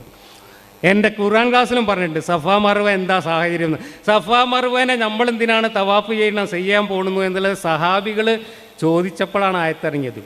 സഹാബികൾ ചോദിക്കാൻ കാരണം എന്താണ്? മറ്റൊരു നടത്തിയിരുന്ന ശിർക്കിൻ്റെ ആരാധനയാണല്ലോ അത് നമ്മൾ എന്തിനാണ് ചെയ്യണത് എന്ന് നബിനോട് ചോദിച്ചപ്പോഴാണ് അതും അള്ളാഹിൻ്റെ സഹായരാണെന്ന് പറഞ്ഞത്. അള്ളാഹിൻ്റെ അടയാളം എന്ന് പറഞ്ഞാൽ വിഗ്രഹം തന്നെയാണ് അർത്ഥം. ഒരു ദൈവത്തിൻ്റെ അടയാളങ്ങൾ വെച്ചുകൊണ്ട് അതിനെ ചുറ്റും തവാഫ് ചെയ്യുകയും ബലി അർപ്പിക്കുകയും അവിടെ പല കർമ്മങ്ങൾ നടത്തുകയും ചെയ്യുന്നതിനാണ് സാമാന്യമായ അർത്ഥത്തിൽ വിഗ്രഹാരാധന എന്ന് പറയുന്നത്. ലോകത്ത് ഏറ്റവും കൂടുതൽ വിഗ്രഹാരാധന നടക്കുന്ന സ്ഥലം മക്കയിലെ കഅബയാണ്. ആ വിഗ്രഹങ്ങളുടെ കൂട്ടത്തിൽ രണ്ടെണ്ണമാണ് സഫാ മർവ എന്ന് പറയുന്ന 2 കുന്നുകൾ. അത് തന്നെയാണ് ഖുർആനിൽ പറഞ്ഞിരിക്കുന്നത്. ശആഇറില്ലാഹ് എന്ന് പറഞ്ഞാൽ അള്ളാഹുവിൻ്റെ വിഗ്രഹങ്ങൾ തന്നെയാണ് അർത്ഥം. അടയാളങ്ങൾ, പ്രതീകങ്ങൾ, വിഗ്രഹങ്ങൾ ഇതൊക്കെ ഒന്നെന്നെയാണ് കൂട്ടരെ. മറ്റൊന്ന്, ഞാൻ എൻ്റെ അവസാനത്തെ ഖുർആൻ ക്ലാസ്സിൽ പ്രോസ്റ്റിറ്റ്യൂട്ടിന് കൊടുക്കുന്ന കൂലിയാണത് എന്ന് പറഞ്ഞു. ഞാൻ നുണ പറഞ്ഞു എന്ന് പറഞ്ഞാൽ ഞാൻ അതിൻ്റെ തെളിവ് കൊടുത്തിട്ടുണ്ടല്ലോ.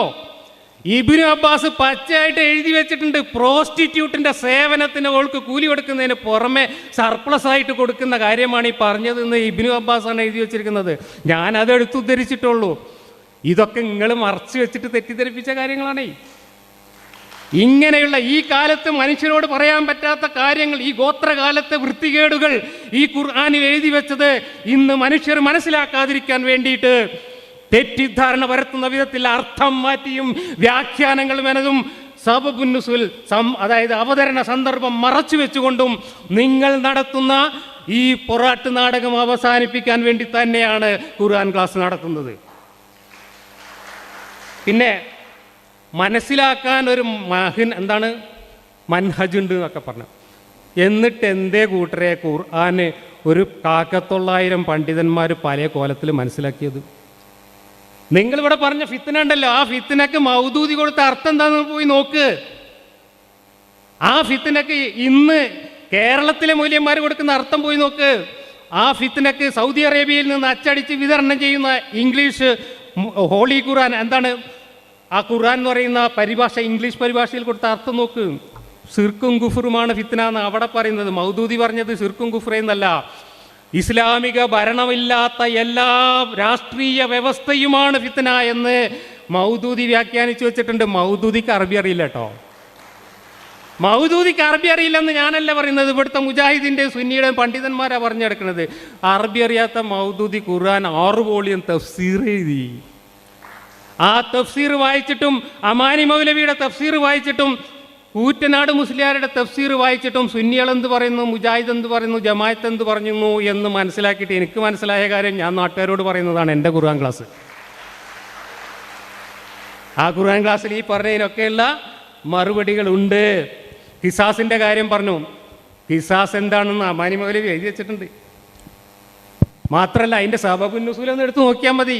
സബബുൻ നുസൂൽ എടുത്ത് നോക്കിയാൽ മാത്രം മതി ഖിസാസ് എന്താണെന്ന് മനസ്സിലാവും. അത് മറച്ചു വെച്ചിട്ടാണ് ഖിസാസ് എന്ന് പറഞ്ഞാൽ കൊന്നോനെ കൊല്ലലാണെന്ന് നുണ പറയുന്നത്.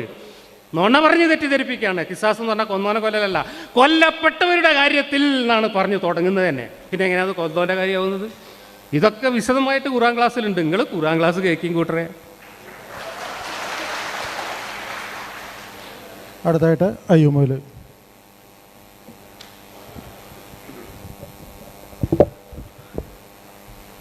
ഖിസാസ്, ഞാൻ അതിലേക്ക് വന്നു. പിന്നെ മൗദൂദിയെക്കുറിച്ച് പറഞ്ഞു, അതൊരു ആരോപണമാണ്. ആരോപണത്തെക്കുറിച്ച് മൗദൂദിക്ക് അറബി അറിയില്ല എന്നുള്ളത് മറ്റുള്ളവർ ആരോപിച്ച ആരോപണമാണ്, അതങ്ങ് പോട്ടെ.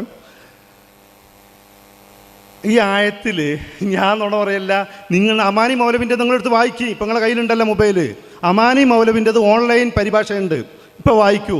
ആളുകൾ കേട്ടോട്ടെ, ഞാൻ കള്ളം പറഞ്ഞു ഞാൻ അപ്പം സമ്മതിക്കും. അമാനി മൗലവിൻ്റേത് പിന്നെ ഇല്ലാത്തതാണെങ്കിൽ ഒന്ന് വായിച്ചു കൊടുക്കൂ അടുത്ത 5 മിനിറ്റിൽ. കുത്തിബ അലൈക്കുമുൽ ഖിസാസു ഫിൽ ഖത്ല അൽ ഹുർറു ബിൽ ഹുർരി വൽ അബ്ദു ബിൽ അബ്ദി എന്നുള്ളടത്ത് ഫിൽ ഖത്ല എന്ന് പറഞ്ഞിട്ടൊരു അലിഫ്ലാം ഉണ്ടായിട്ടാണ് ആ പറയുന്നത്. ഫിൽ ഖത്ല, കൊലകുറ്റം സ്ഥാപിക്കപ്പെടണം. വെറുതെ അല്ല, ഏതെങ്കിലും രാജ്യത്തൊരു കൊല നടക്കുകയല്ല. ഒരാൾക്ക് ഇസ്ലാമിൽ ഒരു കൊലയാളിയെ തീരുമാനിക്കണമെങ്കിൽ അന്വേഷണ ഉദ്യോഗസ്ഥന്മാർ തീരുമാനിച്ച് കോടതിയിൽ സമർപ്പിക്കണം. ഇന്ന ആൾ കുറ്റം ചെയ്തിട്ടുണ്ട് എന്നുള്ളത് കുറ്റാന്വേഷണം. അങ്ങനെ കിട്ടിയ കാത്തിൽ, കൊലയാളി, അതാണ് അൽ ഹുർ, അൽ ഹുറുൽ ഖാത്തിൽ ബിൽ ഹുരി. ബി എന്ന് പറഞ്ഞ മുബാദല എന്നാണ്. ആ ബായിൻ്റെ അർത്ഥം തന്നെ എന്താണെന്നറിയോ? കൊന്നോനെ കൊല്ല എന്നാണ്. മുബാദലയാണത്, ഇവളിൻ്റെ ബാ ആണ്. ബിൽ ഹുരി, കൊല്ലപ്പെട്ടവൻ ഇവിടെ ഉണ്ട്. ആ കൊല്ലപ്പെട്ടവന് മുസാവയാകുന്ന വിധത്തിലാണ് കാത്തിൽ നടക്കേണ്ടത് എന്നാണ്. ഇതിനെതിരെ, ഇത് അറബി ഭാഷാ നിയമമാണ്. മസലും ബി മസൽ, ഇതിനെതിരെ അമാനി മൗലവി പറഞ്ഞിക്കണോ? ഇനി ഇതിൻ്റെ സബബുൻ നുസൂൽ എന്താ? ഇതിൻ്റെ സബബുൻ നുസൂൽ ജാഹിലിയ കാലത്ത് അല്ലെങ്കിൽ ഖുർആൻ ഇറങ്ങുന്ന ആ സാഹചര്യത്തിന് മുമ്പ് 2 ഗോത്രങ്ങൾ തമ്മിൽ എൻ്റെ വീട്ടിലെ പെണ്ണിനെ കൊന്നാൽ നിങ്ങളെ വീട്ടിലെ ആണിനെ കൊല്ലും, ഞങ്ങളെ വീട്ടിലെ, ഇങ്ങനെ പറഞ്ഞപ്പോഴാണ് ഇവിടെ ഒരാളെ കൊന്നാൽ നിങ്ങളിൽ നിന്ന് 2 ആളെ കൊല്ലും. ഇങ്ങനെ ഓരോ ഗോത്രങ്ങളും വീമ്പ് പറഞ്ഞപ്പോഴാണ് അനീതിപരമായ ഈ നിലപാടിനെയാണ് ഖുർആൻ ചോദ്യം ചെയ്തുകൊണ്ട് വചനമിറങ്ങുന്നത്. അല്ലാതെ വേറെ ഒരു രീതിയിലുമല്ല. അമാനി മൗലവിൻ്റെതല്ല, ആരെ പരിഭാഷയായാലും നിങ്ങളതൊന്ന് വായിച്ചിട്ട് കൊന്നവനെ കൊല്ലലല്ല, തോന്നിയവനെ കൊല്ലലാണ്. ഇപ്പം ഞാൻ എൻ്റെ വീട്ടിൽ നിന്ന് പോയിട്ട് വേറൊരു വീട്ടിലെ ഒരു പെണ്ണിനെ കൊന്നാൽ എന്നെ കൊല്ലേണ്ടതില്ല, എൻ്റെ വീട്ടിലെ പെണ്ണിനെയാണ് കൊല്ലേണ്ടത്. ഇനി ഗോത്രമായാലും രാജ്യമായാലും ഇങ്ങനെയാണ് ചെയ്യേണ്ടതെന്ന് പറയാൻ ഖുർആനിൽ ഒരു തെളിവുമില്ല. അമാനി മൗലവിൻ്റെ പരിഭാഷയിലും അതില്ല. 2, ഇബ്നു അബ്ബാസ് പറഞ്ഞു. എന്താ ഇബ്നു അബ്ബാസിൻ്റെ തഫ്സീറുൽ വാഹിദിയിൽ അതുണ്ട്. ഫൗക്ക എന്നുള്ള വാക്ക് ജബ്ബാർ മാഷ് മനഃപൂർവ്വം വിട്ടുകളയാണ്. ഫൗക്ക എന്നൊരു അറബി വാക്ക് അവിടെ ഉണ്ട്. അത് ചേർന്നാൽ വിഷയം തീർന്നു. ഇബ്നു അബ്ബാസിനെ കുറിച്ചിട്ട് മാഷത്ത് എത്രങ്ങാനും മലയാള വ്യാഖ്യാനമുണ്ട്. ആ വ്യാഖ്യാനമൊക്കെ ഒന്ന് എടുത്ത് നോക്കിക്കൂടെ? ആ വ്യാഖ്യാനത്തിൽ പിന്നെ അവിടെ മഹർ എന്നുള്ള വാക്ക് ഖുർആൻ ഉപയോഗിച്ചിട്ടുമില്ല. അതും കൂടി കേൾക്കണം. ഖുർആനിൽ ഒരു ഭാര്യനെ വിവാഹം കഴിക്കുമ്പോൾ കൊടുക്കുന്ന സംഖ്യക്ക് മഹർ എന്ന് പ്രയോഗത്തിൽ മാത്രമാണ്. ഖുർആൻ അത് ഉപയോഗിച്ചിട്ടില്ല. സ്വദാക്ക എന്നാണ് ഉപയോഗിച്ചത്. മഹർ എന്നുള്ള വാക്ക് പല തെറ്റായ രീതിയിൽ വ്യാഖ്യാനിക്കാൻ സാധ്യത ഉണ്ടാവുകയും ഇസ്ലാം വരുന്നതിന് മുമ്പ് മഹർ എന്നുള്ളത് ഈ പറഞ്ഞ ബഗീന് ഉപയോഗിച്ചിട്ടുണ്ട്. മഹറുൽ ബഗീ, വ്യഭിചാരിക്ക് കൊടുക്കുന്ന സംഖ്യ എന്ന് ജാഹിലിയ കാലത്തുള്ള വാക്ക് അവിടെ ഉള്ളത് കൊണ്ട് ആ വാക്ക് ഖുർആൻ ഉപയോഗിച്ചില്ല. സ്വദാക്ക എന്ന വാക്ക ഖുർആൻ ഉപയോഗിച്ചത്. അവിടെ അത് മാത്രമല്ല ഇബ്നു അബ്ബാസ് പറഞ്ഞത്, നിങ്ങൾ തോന്നിയ പോലെ ഏതെങ്കിലും പെണ്ണിൻ്റെ അടുത്ത് പോയിട്ട് തോന്നി ഒരു വേശ്യക്ക് കൊടുക്കും പോലെ കൊടുക്കാന്നല്ല. ഫൗക മഹിരിൽ ബഗീ എന്ന് തന്നെയുള്ളത്. അതിൻ്റെ കൃത്യം ഇംഗ്ലീഷ് പരിഭാഷയിലും ഈ ഫൗക്കൻ്റെ അർത്ഥം ചേർത്തിട്ടാണുള്ളത്. പക്ഷെ മാഷു ആ ഇംഗ്ലീഷ് വാക്ക് വായിക്കുന്നുണ്ട്. ഫൗക്കൻ്റെ ഇംഗ്ലീഷ് പിന്നെ ആ ക്ലാസ്സിൽ അദ്ദേഹം വായിക്കുന്നുണ്ട്. പക്ഷെ മലയാളത്തിൽ ഇങ്ങോട്ട് പറയുമ്പോൾ മൂപ്പര ഉള്ളിൽ നിന്നുള്ളത് തേട്ടിങ്ങിട്ട് വരികയാണ്. 2, സബബുൻ നുസൂൽ. ജബ്ബാർ മാഷ് പറയുന്നുണ്ട്, പിന്നെ വലീദ് ബിനുൽ മുഗൈറത്തിൽ മഖ്സൂമി എന്ന ഒരാൾ മുഹമ്മദ് നബി ചാക്കിട്ട് നോക്കൂ, ഇതൊക്കെ സബബുൻ നുസൂൽ ഉണ്ട് എന്നാ മൂപ്പര് പറയുന്നത്. ചാക്കിട്ട് പിടിക്കാൻ വേണ്ടിയിട്ട് പോയി. എന്നിട്ട് മുഹമ്മദ് നബി അവരെ വീട്ടിൽ ചെന്ന് ഖുർആൻ ഓതി. അങ്ങനെയൊന്നും വാഹിദിയിലില്ല. അദ്ദേഹം അബൂബക്കറിൻ്റെ വീട്ടിൽ വരികയാണ്. അവിടെ ഇരിക്കുമ്പോൾ മുഹമ്മദ് നബി സല്ലല്ലാഹു അലൈഹി വസല്ലം ഖുർആൻ ഓതുന്നത് അയാൾ കേൾക്കുകയാണ്. അല്ല ഇപ്പം മാഷ് പറയട്ടെ, എല്ലാ പരിഭാഷകളിലും നമുക്ക് വായിക്കാമല്ലോ. അങ്ങനെ ഓതുമ്പോൾ അദ്ദേഹത്തിൻ്റെ ദക്ക കൽബു, അദ്ദേഹത്തിൻ്റെ മനസ്സിനൊരു ചാഞ്ചല്യം ഉണ്ടാവുകയാണ്. അദ്ദേഹം അറബി സാഹിത്യകാരനാണ്, കവിയാണ്. അദ്ദേഹം തന്നെ പറഞ്ഞു, ഇദ്ദേഹത്തെക്കുറിച്ച് ഇങ്ങനെ പറയാണ്. ഞാൻ ആ സബബുൻ നുസൂൽ വായിക്കുക.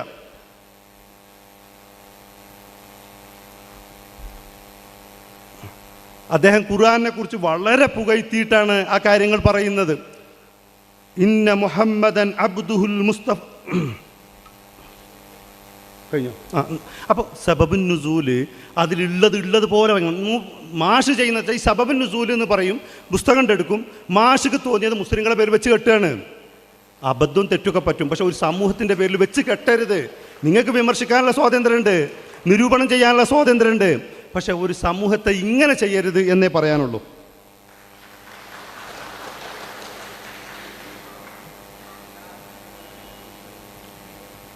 ഖിസാസിൻ്റെ സബബുൻ നുസൂൽ അയ്യൂബ് പറഞ്ഞപ്പോൾ തന്നെ കാര്യങ്ങൾക്കൊക്കെ മനസ്സിലായിട്ടുണ്ടാവും. ഏതോ 2 ഗോത്രക്കാർ തമ്മിൽ കച്ചറുണ്ടായ സമയത്ത് ഒരു ഗോത്രക്കാർ പറഞ്ഞു, ദുർബലരായ ഒരു ഗോത്രക്കാരെക്കുറിച്ച് പ്രബലരായ ഗോത്രക്കാർ പറഞ്ഞു, നിങ്ങൾ ഞങ്ങളെ കൂട്ടത്തിൽ ഒരു പെണ്ണിനെ കൊന്നാൽ ഞങ്ങൾ പകരം ഒരാണിനെ കൊല്ലും, ഞങ്ങളെ കൂട്ടത്തിൽ നിന്ന് ഒരു അടിമയെ കൊന്നാൽ ഞങ്ങൾ പകരം നിങ്ങളെ കൂട്ടത്തിൽ നിന്ന് ഉടമയെ കൊല്ലും, നിങ്ങൾ ഞങ്ങളെ കൂട്ടത്തിൽ നിന്ന് ഒരാളെ കൊന്നാൽ ഞങ്ങൾ പകരം 2 ആളെ കൊല്ലും എന്ന് പറഞ്ഞു കിടക്കുന്നുണ്ട് നബിയേ എന്ന് പറഞ്ഞിട്ട് നബീൻ്റെ അടുത്ത് വന്ന് പരാതി പറഞ്ഞപ്പോഴാണ് ഈ ആയത്തിറങ്ങിയത്. അങ്ങനെ പറ്റൂല, പെണ്ണിന് പകരം പെണ്ണും സ്വതന്ത്രന് പകരം സ്വതന്ത്രനും അടിമക്ക് പകരം അടിമയും കൊല്ലപ്പെടാനേ പാടുള്ളൂ എന്ന്. ഈ പറഞ്ഞതിൻ്റെ മലയാളം എന്താ ചങ്ങായിമാരെ? ആരാ തെറ്റിദ്ധരിപ്പിക്കുന്നത്? ആരാണ് വളച്ചൊടിക്കുന്നത്? തെറ്റിദ്ധരിപ്പിച്ചുകൊണ്ട് യഥാർത്ഥാർത്ഥം മറച്ചു വെച്ചുകൊണ്ട് ഖുർആനിന് ആധുനിക കാലത്ത് പുട്ടിയടിക്കുക, പുട്ടിക്ക് ശേഷം പെയിൻ്റ് അടിക്കുക, എന്നിട്ട് വെള്ള പൂശുക എന്ന പണിയാണ് ഇന്ന് കേരളത്തിലൊക്കെയുള്ള ഇസ്ലാമിസ്റ്റുകൾ ചെയ്തുകൊണ്ടിരിക്കുന്നത്. ആ പുട്ടി മാന്തി പൊളിക്കുന്ന പണിയാണ് നമ്മൾ ചെയ്തുകൊണ്ടിരിക്കുന്നത്. ഇനി അദ്ദേഹം നേരത്തെ പറഞ്ഞൊരു കാര്യം, അറബി ലോകത്താകെ എത്തിച്ചത് ഖുർആനാണെന്ന്. എന്താ ഇപ്പോൾ അറബി ലോകത്താകെ എത്തിച്ചുകൊണ്ടൊരു ഗുണമുള്ളത്? എന്താ ഇപ്പോൾ അറബിക്കൊരു വലിയ പ്രത്യേകത ഉള്ളത്? അറബികൾ സംസാരിക്കുന്ന ഭാഷ. നമ്മളെ മലയാളത്തിന് ഇപ്പോൾ എന്താ കുഴപ്പമുള്ളത്? എന്താ ഇപ്പോൾ ഇംഗ്ലീഷിന് കുഴപ്പമുള്ളത്? എന്താ ചൈനീസിന് മനുഷ്യനുണ്ടാക്കിയതാണ് ഭാഷകൾ. അതുകൊണ്ടാണ് ഈ ഇടങ്ങേറൊക്കെ ഉണ്ടായത്. അള്ളാഹ്ക്ക് എന്തേ ആദം നബീനെ ഒരു ഭാഷ പഠിപ്പിച്ചു എന്നൊക്കെയുള്ള പറയുന്നത്. എല്ലാ കാര്യങ്ങളും പഠിപ്പിച്ചു. ആ പഠിപ്പിച്ചപ്പോൾ ഒരു ഭാഷ കൊണ്ട് കൊടുത്തിട്ട് ആദം നബീൻ്റെ എല്ലാ മക്കൾക്കും ഒരു ഭാഷയായിരുന്നെങ്കിൽ ഈ ഇടങ്ങാറൊന്നും ഉണ്ടാവില്ലായിരുന്നു. ആ ബുദ്ധി പോലും അള്ളാഹ്ക്ക് ഉണ്ടായില്ല. എന്തേ കാരണം? അള്ളയല്ല ഇതൊന്നും പറഞ്ഞത്, ഇതൊക്കെ മുഹമ്മദ് പറഞ്ഞ വിഡ്ഢിത്തങ്ങളാ. അതുകൊണ്ടാണ് വന്നത്. ലോകത്ത് ഇത്രയും ഭാഷകൾ ഉണ്ടാവാൻ കാരണം മനുഷ്യർ ലോകത്താകെ വ്യാപിച്ച് കുറേ കാലം കഴിഞ്ഞതിന് ശേഷമാണ് ഭാഷ ഡെവലപ്പ് ചെയ്ത് വന്നത്. ലക്ഷക്കണക്കിന് വർഷം മനുഷ്യൻ ഭാഷ ഉപയോഗിക്കാതെ ജീവിച്ചിട്ടുണ്ട്. പടച്ചോൻ ആദം നബിയിലൂടെ മനുഷ്യരാശിയെ ഉണ്ടാക്കിയാണ്ട് കൊടുത്തയച്ചതാണെങ്കിൽ ആദം നബിയെ പഠിപ്പിച്ച ഭാഷയായിരിക്കണം ലോകത്തെല്ലായിടത്തും ഉണ്ടാവേണ്ടത്. അപ്പോൾ അറബി, ഖുർആൻ കൊണ്ട് ലോകത്താകെ അറബി പ്രചരിച്ചു. ഖുർആൻ കൊണ്ട് ലോകത്താകെ അറബിയല്ല പ്രചരിച്ചത്. മനുഷ്യൻ്റെ സമാധാന ജീവിതം കെടുത്തുന്ന ആധുനിക മാനവിക മൂല്യങ്ങൾക്കെതിരായിട്ട് നിൽക്കുന്ന അക്രമത്തിൻ്റെയും ഭീകരതയുടെയും ഒരു പ്രത്യയശാസ്ത്രം ഈ ഖുർആനിൻ്റെ കൂടെ ലോകത്താകെ വ്യാപിപ്പിച്ചു എന്നതാണ് ഖുർആൻ മനുഷ്യരാശിയോട് ചെയ്ത ഏറ്റവും വലിയ അബദ്ധം. അല്ലാതെ ഭാഷയുടെ വ്യാപനമല്ല പ്രശ്നം. ഉള്ളടക്കം ചോരാതെ ആളുകൾ വ്യാഖ്യാനിച്ചിട്ടുണ്ട് എന്നാണ് പറഞ്ഞത്.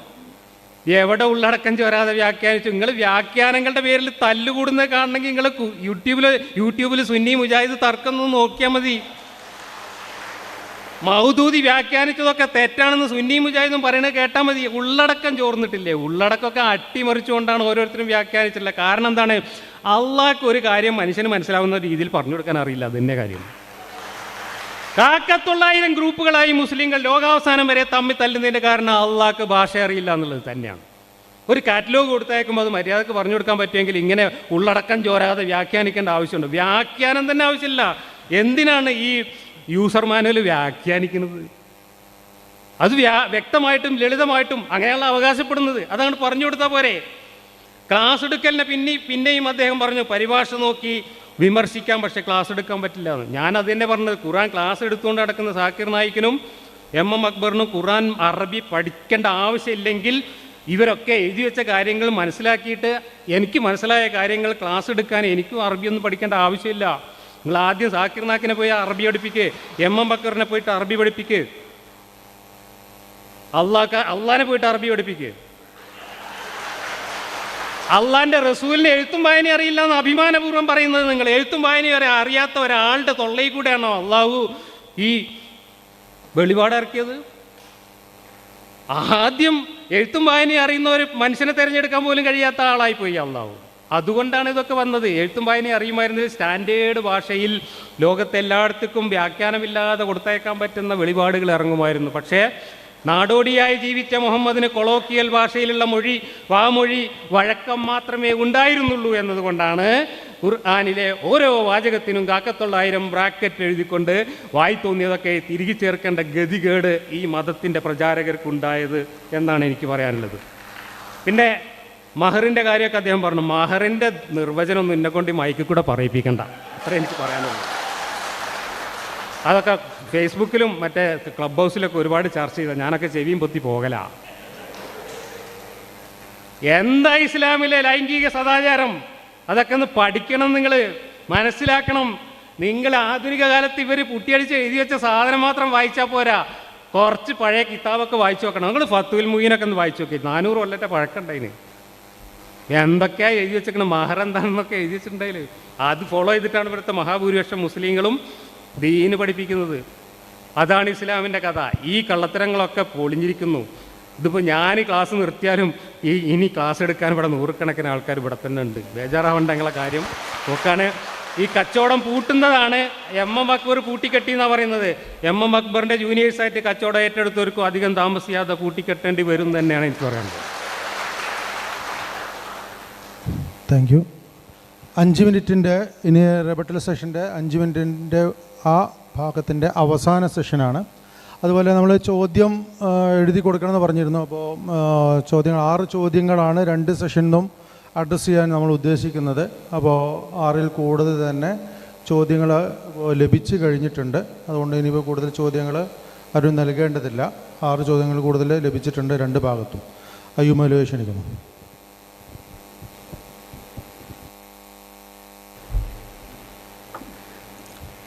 മുഹമ്മദ് നബിക്ക് എഴുത്തും വായനയും അറിയില്ല.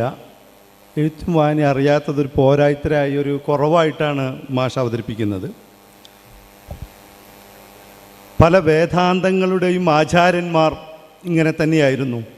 മാത്രമല്ല ഖുർആൻ അതിനെപ്പറ്റി പറയുന്നു. ഖുർആനിൽ ആ കാര്യം മുഹമ്മദ് നബി ഉമ്മിയാണ് എന്നതിന് ബഅസഫിൽ ഉമ്മിയീന റസൂലൻ എന്ന് പറയുന്നത് മുഹമ്മദ് നബി വേറെ ആരെയൊക്കെ കേട്ടെഴുതിയതാണോ, ആരെങ്കിലും പഠിപ്പിച്ചു കൊടുത്തതാണോ, ഇതൊന്നും വരാതിരിക്കാനാണ് അന്ന് അറബി സാഹിത്യകാരന്മാർ ഉള്ള സമയത്ത് എഴുത്തും വായനയും വശമില്ലാത്ത ഒരാളെ തന്നെ തിരഞ്ഞെടുത്തത്. എന്നിട്ടതിൽ ഏറ്റവും സാഹിത്യഗ്രന്ഥം, വെറും സാഹിത്യഗ്രന്ഥമല്ല, മനുഷ്യൻ്റെ ഇഹപര ജീവിതത്തിൻ്റെ മോക്ഷത്തിന് വേണ്ടി ഒരു ഗ്രന്ഥം ഇറക്കുന്നത് തിരഞ്ഞെടുക്കപ്പെട്ട ആൾ ഉമ്മിയാകുക എന്നുള്ളതൊരു അനുഗ്രഹമായിട്ടാണ്. എത്രയോ കാലം മനുഷ്യർ വാമൊഴിയിലൂടെ കാര്യങ്ങൾ കൈകാര്യം ചെയ്തിട്ടുണ്ടെന്നറിയോ? പിന്നീടാണ് വരമൊഴി വരുന്നത്. മുഹമ്മദ് നബി അദ്ദേഹം എഴുത്തും വായന അറിയില്ല എന്ന് എഴുതിയിട്ടില്ല. മുസ്ലിങ്ങളോടൊന്നും എഴുത്തും വായന അറിയരുതെന്ന് പഠിപ്പിച്ചിട്ടില്ല. അദ്ദേഹത്തിൻ്റെ അനുചരന്മാരെ എഴുത്തും വായനയും പഠിപ്പിക്കുവാൻ പ്രോത്സാഹിപ്പിക്കുകയും അതിന് വേണ്ടിയിട്ട് അവരെ നിരന്തരം ആഹ്വാനം ചെയ്യുകയും ചെയ്തിട്ടുണ്ട്. അത് തന്നെയാണ് ഖുർആനിൻ്റെ ഏറ്റവും വലിയൊരു അമാനുഷികത. അതിന് ചർച്ച വരുമ്പോൾ അപ്പം പറയാം. പിന്നെ ഞാൻ ഇവിടെയുള്ള മലയാള പരിഭാഷകളൊക്കെ പരിഭാഷപ്പെടുത്തിയപ്പോൾ ആശയം ചോർന്നു പോയി എന്നല്ല. സാധാരണ ഏത് പരിഭാഷയാണെങ്കിലും ഗ്രന്ഥകാരൻ ഉദ്ദേശിച്ച അതേ ലെവലിൽ, അതേ അളവിൽ, അതേ ഭംഗിയിൽ, സാഹിത്യ ഭംഗിയിൽ, അതിൻ്റെ ഘടനയിൽ തീർത്തും മറ്റൊരു ഭാഷയിൽ, പ്രത്യേകിച്ച് സാഹിത്യ ഗ്രന്ഥം പോലുള്ളത് പരിഭാഷപ്പെടുത്താൻ പരിമിതികളുണ്ട്. പിന്നെ അവർ ചെയ്യുന്ന എന്താണ്? നിലവിലുള്ള ഭാഷകൾ ഉപയോഗിച്ചുകൊണ്ട് മനസ്സിലാക്കി കൊടുക്കാനാണ് ശ്രമിക്കാറുള്ളത്. ഇത് ഖുർആൻ്റെ മലയാളം മാത്രമല്ല, അറബിയിലുള്ള ഖുർആന് അറബിയിൽ തന്നെ ധാരാളം തഫ്സീറുകളുണ്ട്. അവരും ചെയ്യുന്നത് തഖ്രീബുൽ ലിമഅനാഹു എന്നാണ്. ഖുർആനിന് ഈക്വലൻ്റായ സമാനമായ എല്ലാ അർത്ഥങ്ങളും ഖുർആനിൽ ഉപയോഗിച്ചൊരു വാക്കിൻ്റെ ഏതെല്ലാം തരത്തിലുള്ള അർത്ഥങ്ങളുണ്ടോ അതെല്ലാം ധ്വനിപ്പിക്കുന്ന മറ്റൊരു വാക്ക് കൊണ്ടുവരാൻ സാധ്യമല്ല. പിന്നെ തഫ്സീറുകളിൽ ചെയ്യുന്നത്, പരിഭാഷ അല്ല, തഫ്സീറുകളിൽ പോലും ചെയ്യുന്നത് കുറേ സമാനമായ വാക്കുകൾ എടുത്തുകൊണ്ട് വ്യാഖ്യാനിക്കലാണ്. ഇപ്പോൾ വഹ്യ്, മാഷ് പറഞ്ഞു വഹ്യ്. വഹ്യ് എന്ന് പറഞ്ഞാൽ യഅലാം എന്നൊരർത്ഥമുണ്ട്. പിന്നെ അതിൻ്റെ അടുത്ത് ഖഫീഫ എന്നൊരർത്ഥമുണ്ട്, സുർഅ. ഇത് മൂന്നും കൂടി ചേരുമ്പോഴേ വഹീൻ്റെ അർത്ഥമാവുള്ളൂ. അപ്പം ഏതെങ്കിലും മുഫസ്സിർ ഇങ്ങനെ പറയും, യൗമ തമൂറു സമാ, ആകാശം ചലിക്കും. എങ്ങനെ? തമൂറു. അവിടെ തമൂർ എന്ന് പറഞ്ഞാൽ യതഹറക് എന്നാണ് തഫ്സീറിലുള്ളത്. അപ്പോൾ പിന്നെ അല്യം യതഹറകു തഹറുക്കൻ എന്ന് പറയാൻ പറ്റുമോ? പറ്റില്ല. ആ വാക്ക് ഈക്വലൻ്റായ വാക്കാവില്ല. ഖുർആനിൽ ഏതൊരു വാക്കും, ഇപ്പം ഖുർആനിൽ ഉപയോഗിച്ചൊരു വാക്ക് നസ്വറ, ആന, ഗൗസ്, ഇതിനൊക്കെ ഈക്വലൻ്റായിട്ട് വെച്ച സ്ഥലത്ത് ഉപയോഗിക്കാൻ കഴിയില്ല. അത് ഖുർആൻ്റെ ഒരു പ്രത്യേകതയാണ്. അല്ലെങ്കിൽ തന്നെ മുത്തറാദിഫ്, പര്യായമെന്ന് പറയുന്നത് ഖുർആനിൽ ഇമ്മാ നാദിറുൻ ഔ മഅദൂം എന്നാണ്. ഇല്ലെന്ന് തന്നെ പറയണം, വളരെ കുറവാണ് മുത്തറാദിഫ് പോലും. അപ്പോൾ അറബിയിലുള്ള ഖുർആനിന്, അറബിയിലുള്ള തഫ്സീറിന് പോലും പരിമിതികളുണ്ട്. അവർ ചെയ്യുന്നതന്നെ തഖ്രീബുൽ ലിമഅന, അതതിൻ്റെ ഒരു വാക്ക് ധ്വനിപ്പിക്കുന്ന ധാരാളം വാക്കുകൾ വെച്ചുകൊണ്ട് വ്യാഖ്യാനിക്കലാണ്. ആ തഫ്സീറിനെയാണ് ഇപ്പോൾ ഇബ്നു കസീറാണ് ഇപ്പോൾ അവിടെ മലയാളത്തിൽ അമാനി മൗലവി തഫ്സീർ ചെയ്തത്. ഇബ്നു കസീറിൻ്റെ പരിമിതിയാണ് ഞാൻ പറഞ്ഞത്. ഇബ്നു കസീറിൻ്റെത് ഇങ്ങോട്ട് 30 വാള്യമുള്ളതിനെ 4 വാള്യത്തിൽ പരിഭാഷപ്പെടുത്തുമ്പോൾ എന്തുണ്ടാവും? അറബിയിലുള്ള ഒരു ഗ്രന്ഥത്തിന് 30 വാള്യമുള്ള ഒരു ഗ്രന്ഥത്തിന് മലയാളത്തിൽ 4 വാള്യങ്ങളുള്ള ചെറിയൊരു പരിഭാഷ കൊണ്ടുവരുമ്പോൾ എത്ര പരിമിതി അതിലുണ്ടാവും? തൊബിരി എത്രങ്ങാനും വാള്യമുണ്ട്, അതിനെ മലയാളത്തിൽ പരിഭാഷപ്പെടുത്തുന്നുണ്ട്. വളരെ ലഘു. അതുകൊണ്ടാണ് പരിഭാഷ അന്യൂന്യമാണ് എന്ന് പറയാൻ കഴിയാത്തത്. അതിൻ്റേതായ പരിമിതികളുണ്ട്. പിന്നെ മനസ്സിലാക്കണ്ടേ എന്തെങ്കിലും ഒന്ന്, അതിനു വേണ്ടിയിട്ട് അത് ഉപയോഗിക്കുന്നു. പരിഭാഷ എഴുതിയവരത് പറയുന്നുണ്ട്. അമാനി മൗലവി എത്രയോ സ്ഥലത്ത് പറയാണ്, ഞങ്ങൾ മനസ്സിലാക്കിയതാണ് ഈ പറയുന്നത്, അതിൻ്റെ പരിമിതികളുണ്ട് എന്ന്. പിന്നെ മാഷ് അവസാനം ഒരു ഭീഷണി പോലെ, മഹറിൻ്റെ അർത്ഥം ഞാനിപ്പോൾ പറഞ്ഞാൽ മാഷ് പറയൂ, നമ്മൾ പഠിക്കല്ലേ, മഹർ എന്നുള്ള വാക്ക് ഞാൻ പറഞ്ഞത് ഖുർആനിൽ ഉപയോഗിച്ചിട്ടില്ല. ഒരു വാക്കിന് ധാരാളം അർത്ഥമുണ്ടാകും. അതിന് ലുഗവിയായ അർത്ഥമുണ്ടാകും, ഭാഷാപരമായ അർത്ഥമുണ്ടാകും, സാങ്കേതികപരമായ അർത്ഥമുണ്ടാകും, സാംസ്കാരികപരമായ മീനിങ് ഉണ്ടാകും, ഒരു സംസ്കാരത്തിന് ബന്ധപ്പെട്ടുള്ള അർത്ഥമുണ്ടാകും. ചരിത്രപരമായി നോക്കിക്കാണേണ്ടതുണ്ട്. സിയാക്കിയായ മാനയുണ്ട്. ഒരു വാക്ക് കേൾക്കുമ്പോൾ അതിൻ്റെ പിന്നാലെ കൂടലല്ല. അത് ഏത് സന്ദർഭത്തിൽ, ഏത് സാഹചര്യത്തിൽ, എവിടെ, എങ്ങനെ ഉപയോഗിച്ചു, ഇങ്ങനെയൊക്കെയാണ് വാക്കുകളെ നോക്കിക്കാണേണ്ടത്. ഒരു വാക്കിന് അർത്ഥമുണ്ടാകുന്നത് എങ്ങനെയാണ്? അതൊക്കെ ഖുർആന്റെ പദോൽപത്തി ശാസ്ത്രത്തെക്കുറിച്ച് വളരെ കൃത്യമായ പഠനങ്ങൾ നടന്നിട്ടുണ്ട്. ഇന്നും പഠിച്ചുകൊണ്ടിരിക്കുകയാണ്. നമ്മൾ ഖുർആനിലൊരു വാക്കെടുത്തിട്ട് ആ വാക്ക് അതുകൊണ്ട് ഞടത്തിലാവാം.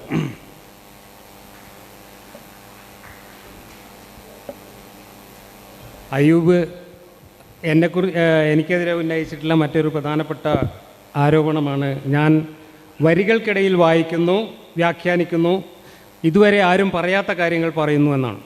ഈ രണ്ട് കാര്യവും ചെയ്യുന്നത് ഇവിടുത്തെ ഇസ്ലാമിൻ്റെ കച്ചവടക്കാരാണ്. ഇഷ്ടം പോലെ ഉദാഹരണങ്ങൾ ഞാൻ പറഞ്ഞുതരാം. നബി പറഞ്ഞിട്ടുള്ളത്, ഞാൻ ഖുർആനിന് നൽകിയിട്ടുള്ള ഒരു വ്യാഖ്യാനത്തിൽ നിന്നും വിശദീകരണത്തിൽ നിന്നും വ്യത്യസ്തമായി നിങ്ങൾ ആരെങ്കിലും സതുദ്ദേശത്തോടു കൂടി ആണെങ്കിൽ പോലും വ്യത്യസ്തമായ ഒരു വിശദീകരണം നൽകിയാൽ നിങ്ങൾ സീറ്റ് നരകത്തിൽ ബുക്ക് ചെയ്തിട്ടോ എന്നാണ്. സാക്കിർ നായിക്കും MM അക്ബറും ഇവിടെ ഇരിക്കുന്ന നവദാപക്കാരും അടക്കം സീറ്റ് ബുക്ക് ചെയ്തിട്ടാണ് ഇരിക്കുന്നത് എന്നുള്ള കാര്യത്തിൽ ഒരു തർക്കം വേണ്ട. സൂര്യൻ എങ്ങോട്ടാണ് പോകുന്നത് എന്ന് നിനക്കറിയോ അബൂദർറേ എന്ന് മുഹമ്മദ് നബി അബൂദറിനോട് വൈകുന്നേരം ആകുമ്പോൾ ചോദിച്ച്. അപ്പോൾ അബൂദർ പറഞ്ഞു, അതൊക്കെ അള്ളാഹ്ക്കും റസൂലിനെ അറിയുള്ളൂ, എനിക്കറിയില്ല. എന്നാ കേട്ടോ എന്ന് പറഞ്ഞിട്ട് പറഞ്ഞു കൊടുത്താണ്. അത് അള്ളാഹിൻ്റെ കസേരൻ്റെ ചുവട്ടിൽ പോയിട്ട് വിശ്രമിക്കുകയാണ്. അതാണ് മുസ്തഖറില്ലഹാന്ന് യാസീനിൽ പറഞ്ഞത്. സൂര്യൻ അള്ളാഹുവിൻ്റെ കസേരയ്ക്ക് ചോട്ടിൽ പോയി വിശ്രമിക്കുകയാണ്. മുസ്തഖർ എന്ന് പറഞ്ഞാൽ വിശ്രമ സ്ഥലം. അവിടെ പോയി വിശ്രമിച്ച് പിറ്റേന്ന് വീണ്ടും ഉദിക്കാൻ സമ്മതം ചോദിക്കുകയാണ്. എന്നിട്ട് സമ്മതം ചോദിച്ചിട്ട് പിറ്റേന്ന് വീണ്ടും ഉദിക്കുമെന്ന് നബി ഇങ്ങോട്ട് പറയാൻ മുട്ടിയിട്ട് അബൂദറിനോട് അങ്ങോട്ട് ചോദിച്ചിട്ട് പറഞ്ഞു കൊടുത്തതാണ്. അല്ലാതെ ആരും ചോദിച്ച് ബുദ്ധിമുട്ടിച്ചൊന്നുമല്ല.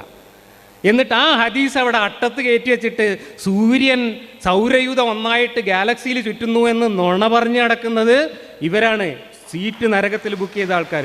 അപ്പോൾ വരികൾക്കിടയിൽ വായിക്കുകയും ആരും പറയാത്തത് പറയുകയൊക്കെ ചെയ്ത് സിന്ധാനി പ്രോജക്റ്റ് വന്നതിന് ശേഷം ഇസ്ലാം കച്ചവടക്കാരാണ്. നൂറുകണക്കിന് നുണകൾ ഈ ഖുർആന്റെ പേരിൽ പറഞ്ഞുണ്ടാക്കി ഇതുപോലെ പ്രചരിപ്പിച്ചു. നമ്മളതൊക്കെ മാന്തി പൊളിച്ചിട്ട് ഇതൊന്നല്ല സത്യം എന്ന് പറയുകയാണ് ചെയ്യുന്നത്. പിന്നെ വരികൾക്കിടയിലെ വായനയാണ് പറഞ്ഞത്. വരികൾക്കിടയിൽ വായിക്കാറുണ്ട്. അതെന്താണെന്നുള്ള വിശദമായി ഇഖ്റ എന്ന് പറയുന്ന ഒരു വീഡിയോയിൽ ഞാൻ പറഞ്ഞിട്ടുണ്ട്. വരികൾക്കിടയിൽ വായിക്കുക എന്നുള്ളത് വിജ്ഞാന ശാസ്ത്രത്തിലെ ഏറ്റവും ആധുനികമായിട്ടുള്ളൊരു ഡിസ്കോഴ്സാണ്. നിങ്ങളിപ്പോൾ ഒരു ചരിത്രത്തെക്കുറിച്ചോ അല്ലെങ്കിൽ സാഹിത്യത്തെക്കുറിച്ചോ ഒക്കെ ഗവേഷണം നടത്തി ഡോക്ടറേറ്റ് നേടാൻ വേണ്ടി പേപ്പർ അവതരിപ്പിക്കുന്നത് എങ്ങനെയാണ്? ഒരു സാഹിത്യകാരൻ്റെ കുറേ സാഹിത്യകൃതികളെല്ലാം വായിച്ചു നോക്കിയിട്ട് അതെല്ലാം കൂടെ ഒരു പ്രത്യേക ലക്ഷ്യം വെച്ച് പരിശോധിച്ചിട്ട് വരികൾക്കിടയിൽ വായിച്ചിട്ട് ആ സാഹിത്യകാരൻ്റെ മനോഭാവം എന്നതാണെന്ന് പേപ്പർ അവതരിപ്പിച്ച ഡോക്ടറേറ്റ് കിട്ടും സാഹിത്യത്തിൽ. അതുപോലെ ചരിത്രത്തിൽ ഇത് വാര്യംകുന്നത്ത് കുഞ്ഞായ്മദാജിൻ്റെ സ്മാരകമാണ്. കുഞ്ഞായ്മദാജിൻ്റെ 921 മലബാർ കലാപത്തെക്കുറിച്ച് പലതരത്തിലുള്ള പഠനങ്ങളും നടന്നിട്ടുണ്ട്. ഇപ്പോഴും പഠനം നടന്നുകൊണ്ടിരിക്കുന്നത്. എല്ലാ രേഖകളും പരിശോധിച്ചിട്ട് ഒരു പുതിയ രീതിയിൽ വായിച്ചിട്ട് പുതിയൊരു കണ്ടെത്തൽ നടത്തിയാൽ ഒരു പേപ്പർ അവതരിപ്പിച്ചാൽ ചരിത്രത്തിൽ അവർക്കും കിട്ടും ഡോക്ടറേറ്റ്. ഇത് വരികൾക്കിടയിലെ വായന ഇന്ന് ആധുനിക വിജ്ഞാന ലോകത്തെ ഒരു ഡിസ്കോഴ്സാണെന്ന് മനസ്സിലാക്കുക. ഞാൻ വരികൾക്കിടയിൽ വായിച്ചിട്ട് കുറേ നിങ്ങൾ മറച്ചു വെച്ച കാര്യങ്ങൾ പുറത്തു കൊണ്ടുവന്നിട്ട് ഒരൊറ്റ ഉദാഹരണം പറഞ്ഞ് ഞാൻ അവസാനിപ്പിക്കാം. ബിലാലിനെ കൊണ്ടുപോയിട്ട് മർദ്ദിച്ച് തല്ലിയ കാര്യം നിങ്ങളെല്ലാവരും കേട്ടിട്ടുണ്ടല്ലോ. പക്ഷേ എന്തിനാണ് ബിലാലിനെ തല്ലാൻ കൊണ്ടുപോയതെന്നുള്ളത് നിങ്ങൾ ആരും പറഞ്ഞു കേട്ടിട്ടില്ലല്ലോ. അത് ഞാനാണ് പുറത്തു വിട്ടത്. സബബുന്നുസൂല് വായിച്ചപ്പോഴാണ് എനിക്ക് മനസ്സിലായത്, ബിലാലിനെ അബൂബക്കറും മുഹമ്മദും കൂടി കഅബയിൽ പോയിട്ട് അവിടുത്തെ ദൈവങ്ങളുടെ തലയിൽ തൂറി വെക്കാൻ പറഞ്ഞയച്ചു. അങ്ങനെ ബിലാൽ എന്ന അടിമ കഅബയിലെ വിഗ്രഹങ്ങളുടെ തലയിൽ പോയിട്ട് തൂറി വെച്ചു. എന്നിട്ട് അവിടുത്തെ മക്കയിലെ മുശ്രിക്കുകൾ ബിലാലിനെ പിടിച്ചിട്ട് ബിലാലിൻ്റെ ഉടമസ്ഥനായ അബ്ദുള്ള ഇബ്നു ജുദ്ആന്റെ അടുത്ത് കൊണ്ടുപോയി ഇവൻ എങ്ങനെ ചെയ്തു എന്ന് പറഞ്ഞു. അപ്പോൾ ജുദ്ആൻ 100 ഒട്ടകങ്ങളെ കഅബയിലേക്ക് പരിഹാരക്രിയ ചെയ്യാൻ ബലിയർക്കാനായിട്ട് കൊടുക്കുകയും ബിലാലിനെ ഈ മുശ്രിക്കുകൾക്ക് ഈ മക്കക്കാർക്ക് വിട്ടുകൊടുക്കുകയും നിങ്ങൾ എന്താച്ചാ ചെയ്തു എന്ന് പറഞ്ഞു. അങ്ങനെയാണ് ബിലാലിനെ കൊണ്ടുപോയിട്ട് തല്ലിയത് എന്ന് ഖുർആനിൻ്റെ സബബുന്നുസൂല് വായിച്ചപ്പോഴാണ് ഞാൻ കണ്ടത്. ഇവിടെ മൂല്യന്മാരൊക്കെ വയലു പറഞ്ഞു നടക്കും ബിലാലിൻ്റെ ത്യാഗം, തല്ലുകൊണ്ട ത്യാഗം. പക്ഷെ ബിലാൽ യഥാർത്ഥത്തിൽ ചെയ്ത ത്യാഗം കഅബയിൽ പോയി തൂറിയ ത്യാഗമാണ്. അതിന് പറഞ്ഞയച്ചത് അബൂബക്കറാണ് എന്ന് ഞാൻ വരികൾക്കിടയിലാണ് വായിച്ചത്. കാരണം ഇവനെ തല്ലുമ്പോൾ നബി വന്നിട്ട് അത് കണ്ടു, അബൂബക്കറിനെ വിളിച്ചു വരുത്തി. അബൂബക്കർ 1 പൗണ്ട് സ്വർണവുമായി വന്നിട്ട് ബിലാലിനെ പൈസ കൊടുത്ത് വാങ്ങിക്കൊണ്ട് പോകുമ്പോൾ അവിടെ കൂടി നിന്നിരുന്ന മക്കാർ പറഞ്ഞു, അബൂബക്കറെ എനക്കത് ചെയ്യേണ്ടി വരുമല്ലോ, കാരണം അതിന് ബാധ്യത എനക്കുണ്ടല്ലോ. അത് കേട്ടപ്പോഴാണ് എനിക്ക് വരികൾക്കിടയിൽ നിന്ന് മനസ്സിലായത് പറഞ്ഞയച്ചത് അബൂബക്കറാണെന്ന്. അങ്ങനെയാണ് വരികൾക്കിടയിൽ വായിക്കുന്നത്. മറ്റൊരു കാര്യം, ഞാൻ അതിൻ്റെ വരികൾക്കിടയിൽ നിന്ന് വായിച്ചത് കഅബയിലെ അശുദ്ധിയാക്കിയാൽ അതിന് പരിഹാരക്രിയ ഒട്ടകങ്ങളെ ബലിയിറക്കലായിരുന്നു എന്ന് ഇതിൻ്റെ വരികൾക്കിടയിൽ നിന്ന് ഞാൻ മനസ്സിലാക്കി. ഗുരുതരമായ അശുദ്ധിയാണെങ്കിൽ 100 ഒട്ടകങ്ങളെ ബലി നടത്തിക്കൊണ്ടാണ് കഅബയിലെ ശുദ്ധീകരണം നടത്തിയിരുന്നത് എന്ന ചരിത്ര വസ്തുതയും ഈ ഒരൊറ്റ സബബുൻ നുസൂലിൻ്റെ വരികൾക്കിടയിൽ നിന്ന് ഞാൻ വായിച്ചു. ഇങ്ങനെയാണ് വരികൾക്കിടയിൽ വായിക്കുക. അങ്ങനെ വായിക്കുമ്പോഴാണ് നിങ്ങൾ മറച്ചു വെച്ച ഒരുപാട് കാര്യങ്ങൾ പുറത്തേക്ക് കൊണ്ടുവരാൻ നമുക്ക് പറ്റുന്നത്. നിങ്ങളിതൊന്നും വായിക്കുന്നില്ല. നിങ്ങൾ ഈ ആധുനിക കാലത്ത് പൊട്ടിയടിച്ചിട്ട് പ്രചരിപ്പിക്കുന്ന കാര്യങ്ങൾ മാത്രം വായിക്കുകയും അതിൽ മാത്രം അതാണോ ഇസ്ലാം എന്ന് തെറ്റിദ്ധരിക്കുകയും ചെയ്തുകൊണ്ട് നമ്മളുടെ മേക്കിട്ട് കയറാൻ വരികയാണ്. യഥാർത്ഥ ഇസ്ലാം എന്താണെന്ന് അറിയണമെങ്കിൽ നിങ്ങൾ പഴയ കിതാബുകളൊക്കെ അത് വായിച്ചു നോക്കുക. ആ പണിയിൽ ഞാൻ ഒരു കാര്യം പറയുകയാണ്, എനിക്ക് അറബി അറിയില്ല എന്നുള്ള പറയുന്നത്. അറബി അറിയുമായിരുന്നെങ്കിൽ ഖുർആൻ്റെ കഥ കുറച്ചും കൂടെ ഗുരുതരമാകുമായിരുന്നു. കാരണം ഈ കോലത്തിലാണ് പഴയ കിതാബുകളിലൊക്കെ കാര്യങ്ങൾ എഴുതി വെച്ചിട്ടുള്ളതെങ്കിൽ, എനിക്ക് പരിഭാഷയായി കിട്ടിയ കിതാബുകളിൽ നിന്നാണ് ഞാനിത് പഠിക്കുന്നതെങ്കിൽ, ഒറിജിനൽ ഗ്രന്ഥങ്ങളിൽ നിന്ന് നേരിട്ട് വായിച്ച് പഠിച്ചിരുന്നെങ്കിൽ എൻ്റെ ഖുർആൻ വിമർശനം ഇന്നത്തേതിൻ്റെ 10 ഇരട്ടിയായി മാറുമായിരുന്നു എന്നതാണ് സത്യം. അതുകൊണ്ട് ഇസ്ലാമിൻ്റെ ഭാഗ്യം എന്ന് വിചാരിച്ചാൽ മതി ഞാൻ അറബി പഠിക്കാത്തത്. പുതിയ ചെറുപ്പക്കാരോട് എനിക്ക് പറയാനുള്ളത്, നല്ലോണം പോയി അറബി പഠിക്കുക, എന്നിട്ട് വായിച്ചിട്ട് വിമർശിക്കുന്നു.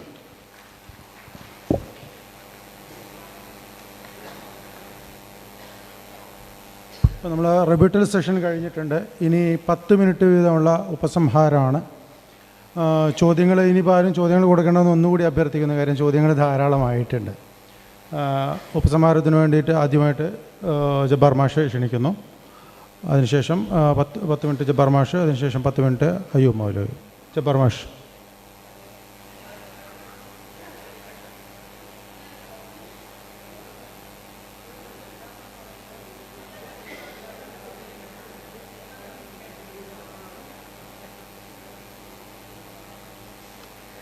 അപ്പോൾ കൺക്ലൂഷൻ എന്നുള്ള എനിക്ക് 10 മിനിറ്റാണ് എനിക്ക് കിട്ടിയിട്ടുള്ളത്.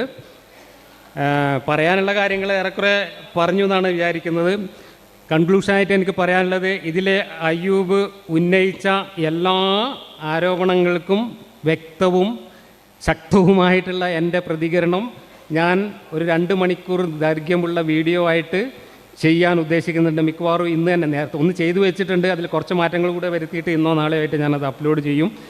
അപ്പോൾ നിങ്ങൾ ആ വീഡിയോ കൂടെ കണ്ടു കഴിഞ്ഞാൽ നിങ്ങൾക്ക് എനിക്കിതിനെക്കുറിച്ച് പറയാനുള്ള കാര്യങ്ങളൊക്കെ ഏറെക്കുറെ മനസ്സിലാക്കാൻ കഴിയും. മാത്രമല്ല, ഞാൻ ഖുർആൻ ക്ലാസ്സിൻ്റെ ഒരു ഇൻട്രൊഡക്ഷൻ എന്നുള്ള നിലയ്ക്ക് 1-2 വീഡിയോകൾ നേരത്തെ ചെയ്തിട്ടുണ്ട്. ഞാൻ എന്തിനാണ് ഖുർആൻ ക്ലാസ് നടത്തുന്നത്? ഞാൻ നേരത്തെ പറഞ്ഞു, ഞാൻ തജ്വീദ് പഠിപ്പിക്കാനോ ഹിഫ്ള് പഠിപ്പിക്കാനോ ഓത്ത് പഠിപ്പിക്കാനോ അല്ലെങ്കിൽ അറബി ഭാഷയുടെ സാഹിത്യം പഠിപ്പിക്കാനോ ഒന്നുമല്ല ഖുർആൻ ക്ലാസ് നടത്തുന്നത്. സാഹിത്യമൊക്കെ എന്തിനാണ് ഖുർആനിൽ? ഒരു പടച്ചോന് തൻ്റെ സൃഷ്ടികളായി ലോകത്ത് മുഴുവൻ വ്യാപിച്ചു കിടക്കുന്ന 1,900 ഭാഷയിൽ സംസാരിച്ചു കൊണ്ട് ജീവിക്കുന്ന മനുഷ്യർക്ക് എങ്ങനെയാണ് ജീവിക്കേണ്ടത്, എന്താണ് ധാർമ്മികത, എന്താണ് ഞാനും നിങ്ങളും തമ്മിലുള്ള ഇടപാട് എന്ന് പഠിപ്പിക്കാൻ വേണ്ടി കൊടുത്തയച്ച യൂസർ മാനുവലിൽ എന്തിനാ കുട്ടികളെ സാഹിത്യം? ഈ സാഹിത്യത്തിൽ എഴുതിയാൽ ആർക്കാ മനസ്സിലാവുക? ഇപ്പോൾ ഇവിടെ ഇരിക്കുന്ന നിങ്ങൾക്ക് ഞാനീ പറയുന്ന മലയാളം മനസ്സിലാവും, പക്ഷേ നിങ്ങൾക്ക് ഒരു കടമ്മനിട്ടയുടെ കവിത കേട്ടാൽ അല്ലെങ്കിൽ ആനന്ദിൻ്റെ നോവൽ വായിച്ചാൽ നിങ്ങൾക്ക് മനസ്സിലാവില്ല. എന്താ കാരണം? അത് മനസ്സിലാവണമെങ്കിൽ സാഹിത്യം വേറെ പഠിക്കണം.